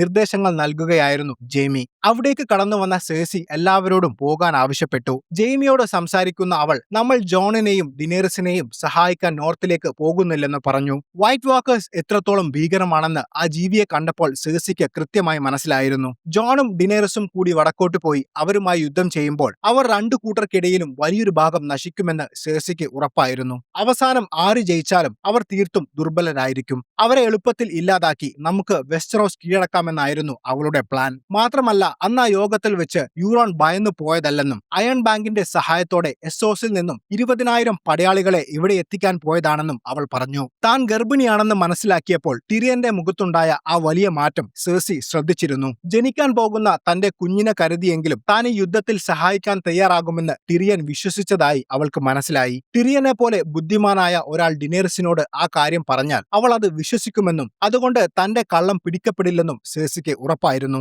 സെർസിയുടെ വാക്കുകൾ ജെയ്മിക്ക് വിശ്വസിക്കാൻ കഴിഞ്ഞില്ല. ഇത്രയും വലിയൊരു കാര്യം തന്നോട് പോലും പറയാതെ അവൾ രഹസ്യമായി പ്ലാൻ ചെയ്തതിൽ അവന് ദേഷ്യവും സങ്കടവും തോന്നി. ഈ ചതിക്ക് താൻ കൂട്ടുനിൽക്കില്ലെന്നും അവർക്ക് കൊടുത്ത വാക്ക് പാലിക്കാൻ താൻ വടക്കോട്ട് പോകുമെന്നും ജെയ്മി ഉറപ്പിച്ചു പറഞ്ഞു. അങ്ങനെയെങ്കിൽ രാജ്യദ്രോഹ കുറ്റം ചുമത്തി നിന്നെ എനിക്ക് വധിക്കേണ്ടി വരുമെന്ന് അവൾ ഭീഷണിപ്പെടുത്തി. പോകാനൊരുങ്ങിയ ജെയ്മിയെ തടഞ്ഞ മൗണ്ടൻ അവളുടെ കൽപ്പനയ്ക്കായി കാത്തുനിന്നു. തനിക്ക് നേരെ വാളെടുക്കാൻ അവൾ തയ്യാറായതോടെ ജെയ്മിയുടെ മനസ്സിൽ അവളോടുണ്ടായിരുന്ന സ്നേഹത്തിന്റെ അവസാന കണികയും ഇല്ലാതായി. അധികാരത്തിനായി എന്തു ഭ്രാന്തും അവൾ ചെയ്യുമെന്ന് മനസ്സിലാക്കുന്ന ജെയ്മി അവിടെ നിന്നും നാടുവിടാൻ തീരുമാനിച്ചു. ലാനിസ്റ്റർ കുടുംബത്തിന്റെ അടയാളമുള്ള രാജകീയ വസ്ത്രങ്ങളും സ്വർണ്ണ കവചങ്ങളും എല്ലാം ഉപേക്ഷിച്ച ജെയ്മി ഒരു സാധാരണ കറുത്ത വസ്ത്രം ധരിച്ച് കുതിരപ്പുറത്ത് നോർത്ത് ലക്ഷ്യമാക്കി നീങ്ങി. ഇതേ സമയം നോർത്തിലേക്ക് യാത്ര ചെയ്യുകയായിരുന്ന ജോണും ഡിനേറിസും കൂടുതൽ അടുത്തു. തമ്മിലുള്ള പ്രണയം തുറന്നു പറയുന്ന അവർ പരസ്പരം പങ്കാളികളായി സ്വീകരിച്ചു. ഇതെല്ലാം കാണുന്ന ടിറിയന്റെ മുഖത്ത് ഒരു ഭയമുണ്ടായിരുന്നു. രാജാക്കന്മാർ പ്രണയത്തിലാകുമ്പോൾ അതവരുടെ ലക്ഷ്യങ്ങളെയും ജനങ്ങളെയും ബാധിക്കുന്നത് ഇതിനു മുൻപ് റോബ്സ്റ്റാക്ക് അടക്കമുള്ള പലരിലും അവൻ കണ്ടതാണ്. അതുപോലെ എന്തെങ്കിലും ഇവിടെയും സംഭവിക്കുമോ എന്ന് അവൻ ഭയപ്പെട്ടു. അടുത്ത ദിവസം സിറ്റാഡലിൽ നിന്നും പുറപ്പെട്ട സാം ഗില്ലിക്കും കുഞ്ഞിനുമൊപ്പം വിന്റർഫെല്ലിലെത്തി. ലോകത്തെ നശിപ്പിക്കാൻ വരുന്ന വൈറ്റ് വാക്കേഴ്സിനെ നേരിടാൻ പുസ്തകങ്ങൾ മാത്രം പോരാ, തന്റെ സുഹൃത്തായ ജോണിനൊപ്പം നിൽക്കണമെന്ന ഉറച്ച തീരുമാനത്തിലായിരുന്നു അവൻ. സാം നേരെ പോയത് ബ്രാനിനെ കാണാനാണ്. മതിലിനപ്പുറത്തെ മാന്ത്രിക ലോകം നേരിട്ട് കണ്ടതുകൊണ്ട് ബ്രാൻ 3i ഡ്രൈവനായ വിവരം അറിയുന്ന സാമിന് വലിയ അത്ഭുതമൊന്നും തോന്നിയില്ല. അവിടെ വെച്ച് സാമിനോട് ബ്രാൻ ഒരു രഹസ്യം വെളിപ്പെടുത്തി. യഥാർത്ഥത്തിൽ ജോൺ നെഡ് സ്റ്റാർക്കിന്റെ മകനല്ലെന്നും നെഡിന്റെ സഹോദരി ലിയാനയുടെയും മാറ്റിങ്ങിന്റെ മകൻ റെയ്ഗാർ ടാർഗേറിയന്റെയും മകനാണെന്നും അവന്റെ യഥാർത്ഥ അസ്തിത്വം അവൻ അറിയണമെന്നും അവൻ സാമിനോട് പറഞ്ഞു. മാത്രമല്ല യഥാർത്ഥത്തിൽ റെയ്ഗാർ ടാർഗേറിയൻ ഡോണിലെ മാട്ടൽ കുടുംബത്തിലെ ഒബ്രിന്റെ സഹോദരി ഏലിയയെ വിവാഹം കഴിച്ചതുകൊണ്ട് ജോണിന് ഒരു സ്റ്റാർക്കോ ടാർഗേറിയനോ ആവാൻ കഴിയില്ലെന്നും അവൻ റെയ്ഗാറിന്റെ ജാരസന്തതി മാത്രമാണെന്നും തന്റെ ദർശനങ്ങളിൽ കണ്ട കാര്യങ്ങൾ വെച്ച് ബ്രാൻ പറഞ്ഞു. എന്നാൽ ഇത് കേട്ടതും സാം ഒന്ന് ഞെട്ടി. സിറ്റഡലിൽ വെച്ച് താൻ പഴയ പുസ്തകങ്ങൾ പകർത്തിയെഴുതുമ്പോൾ ഗില്ലി വായിച്ചു കേൾപ്പിച്ച അന്നത്തെ ഹൈസെപ്റ്റനായിരുന്ന മെയ്നാഡിന്റെ ഡയറിക്കുറിപ്പ് സാം ഓർത്തെടുത്തു. അതിൽ പറയുന്നത് റേഗാർ ടാർഗേറിയന്റെ ആദ്യ വിവാഹം രഹസ്യമായി ഹൈസെപ്റ്റൻ റദ്ദാക്കുകയും ശേഷം ഡോണിൽ വെച്ച് രഹസ്യമായി റേഗാർ ലിയാന സ്റ്റാർക്കിനെ വിവാഹം ചെയ്യുകയും ചെയ്തിരുന്നു. അങ്ങനെയെങ്കിൽ ആ സത്യം അറിയാൻ ബ്രാൻ ഭൂതകാലത്തിലേക്ക് വീണ്ടും സഞ്ചരിച്ചു. ഡോണിലെ മനോഹരമായ ഒരു പുഴയുടെ തീരത്ത് വെസ്റ്ററോസിലെ എല്ലാ നിയമങ്ങളും പാലിച്ച് റേഗാറും ലിയാനയും വിവാഹിതരാകുന്ന കാഴ്ച ബ്രാൻ നേരിൽ കണ്ടു. അതോടെ താൻ സ്നേഹിക്കുന്ന ലിയാനയെ റെയ്ഗാർ തട്ടിക്കൊണ്ടുപോയി എന്നതിന്റെ പേരിൽ റോബർട്ട് നടത്തിയ യുദ്ധവും മാറ്റ്കിങ്ങിനെയും റെയ്ഗാറിനെയും കൊന്ന് വെസ്റ്ററോസിന്റെ സിംഹാസനം പിടിച്ചെടുത്തതുമെല്ലാം ഒരു നുണയുടെ പുറത്തായിരുന്നു എന്ന് ബ്രാൻ ഞെട്ടലോടെ മനസ്സിലാക്കി. ശേഷം ബ്രാൻ ഡോണിൽ ലിയാന മരണത്തോട് മല്ലിടുന്ന ആ ടവറിലേക്ക് പോയി. വർഷങ്ങൾക്ക് മുൻപ് അവൻ കണ്ട അതേ ദൃശ്യം. എന്നാൽ ഇത്തവണ കൂടുതൽ വ്യക്തതയോടെ രക്തത്തിൽ കുളിച്ചു കിടക്കുന്ന ലിയാന തന്റെ സഹോദരൻ നെഡ് സ്റ്റാർക്കിനെ അടുത്തു വിളിച്ച് ആ കുഞ്ഞിന്റെ പേര് മന്ത്രിക്കുന്നത് അവൻ വ്യക്തമായി കേട്ടു. ദർശനങ്ങളിൽ നിന്ന് പുറത്തു വന്ന ബ്രാൻ സാമിനോട് സംസാരിച്ചു. നീ പറഞ്ഞത് വളരെ ശരിയാണ്. അവനൊരു ജാരസന്തതിയല്ല. റേഗാർ ടാർഗേറിയന്റെ മകനായ എയ്ഗോൺ ടാർഗേറിയനാണ് അവൻ. അയൺ ത്രോൺ എന്ന വെസ്റ്ററോസിന്റെ സിംഹാസനത്തിന്റെ യഥാർത്ഥ അവകാശി. മാഡ് കിങ്ങിന്റെ മരണശേഷം രാജാവാകേണ്ടിയിരുന്നത് റെയ്ഗാർ ആയിരുന്നു. റെയ്ഗാറിനെ റോബർട്ട് കൊന്നതോടെ റെയ്ഗാറിന്റെ മകനാണ് അടുത്ത രാജാവ്, എയ്ഗോൺ ടാർഗേറിയൻ എന്ന ജോൺ സ്നോ. അവന്റെ അച്ഛന്റെ അനുജത്തിയാണ് ഡിനേറിസ്. ഡ്രാഗണുകൾ ജോണിനോട് സ്നേഹം കാണിച്ചത് വെറുതെ ആയിരുന്നില്ല, അവനൊരു യഥാർത്ഥ ടാർഗേറിയൻ ആയതുകൊണ്ടാണ്. അതേസമയം വടക്കിലെ നൈറ്റ്സ് വാച്ചിന്റെ ഈസ്റ്റ് വാച്ച് കോട്ടയുടെ മതിലിൽ കാവൽ നിൽക്കുകയായിരുന്നു ടോമുണ്ടും ബെറിക്കും. വൈറ്റ് വാക്കേഴ്സുമായി അവസാനം നടന്ന പോരാട്ടത്തിന് ശേഷം അവരെ ജോൺ അവിടെ കാവൽ നിർത്തിയതായിരുന്നു. പെട്ടെന്ന് ആ കാട്ടിൽ എന്തോ ഒരു അനക്കം അവർ ശ്രദ്ധിച്ചു. അടുത്ത നിമിഷം കാടിന്റെ ഉള്ളിൽ നിന്നും പതിയെ വൈറ്റ് വാക്കേഴ്സ് പുറത്തേക്ക് വരാൻ തുടങ്ങി. ചുരുങ്ങിയ സമയത്തിനുള്ളിൽ ആയിരക്കണക്കിന് വൈറ്റ് വാക്കേഴ്സ് അവിടെ അണിനിരന്നു. എന്നാൽ നൈറ്റ്സ് വാച്ചിന്റെ മതിലിൽ ചിൽഡ്രൻ ഓഫ് ദി ഫോറസ്റ്റ് ചെയ്ത മന്ത്രവലയങ്ങൾ ഉള്ളതിനാൽ അവർക്ക് മതിൽ കടക്കാൻ കഴിയില്ലെന്ന് ബെറിക്കിനും ടോമുണ്ടിനും അറിയാമായിരുന്നു. പെട്ടെന്ന് ആകാശത്ത് നിന്നും കാതടപ്പിക്കുന്ന ഒരു അലർച്ച കേട്ട് അവർ നടുങ്ങി. അടുത്ത നിമിഷം നൈറ്റ് കിങ് അയാൾ പുനർജീവിപ്പിച്ച ഡിനേറിസിന്റെ ഡ്രാഗണുമായി ആകാശത്ത് പ്രത്യക്ഷപ്പെട്ടു. അതോടെ കാര്യങ്ങൾ കൈവിട്ടുപോയെന്ന് മനസ്സിലാക്കുന്ന ബെറിക്കും ടോമുണ്ടും എല്ലാവരോടും ഓടി രക്ഷപ്പെടാൻ പറഞ്ഞു. അപ്പോഴേക്കും മതിലിന്റെ അടുത്തെത്തിയ നൈറ്റ് കിങ് ഏകദേശം 8000-ഓളം വർഷങ്ങൾ അയാൾക്ക് മുന്നിലൊരു തടസ്സമായി നിന്ന ആ മതിൽ ആ ഡ്രാഗണിനെ ഉപയോഗിച്ച് തീ തുപ്പി ഉരുക്കിക്കളയാൻ തുടങ്ങി.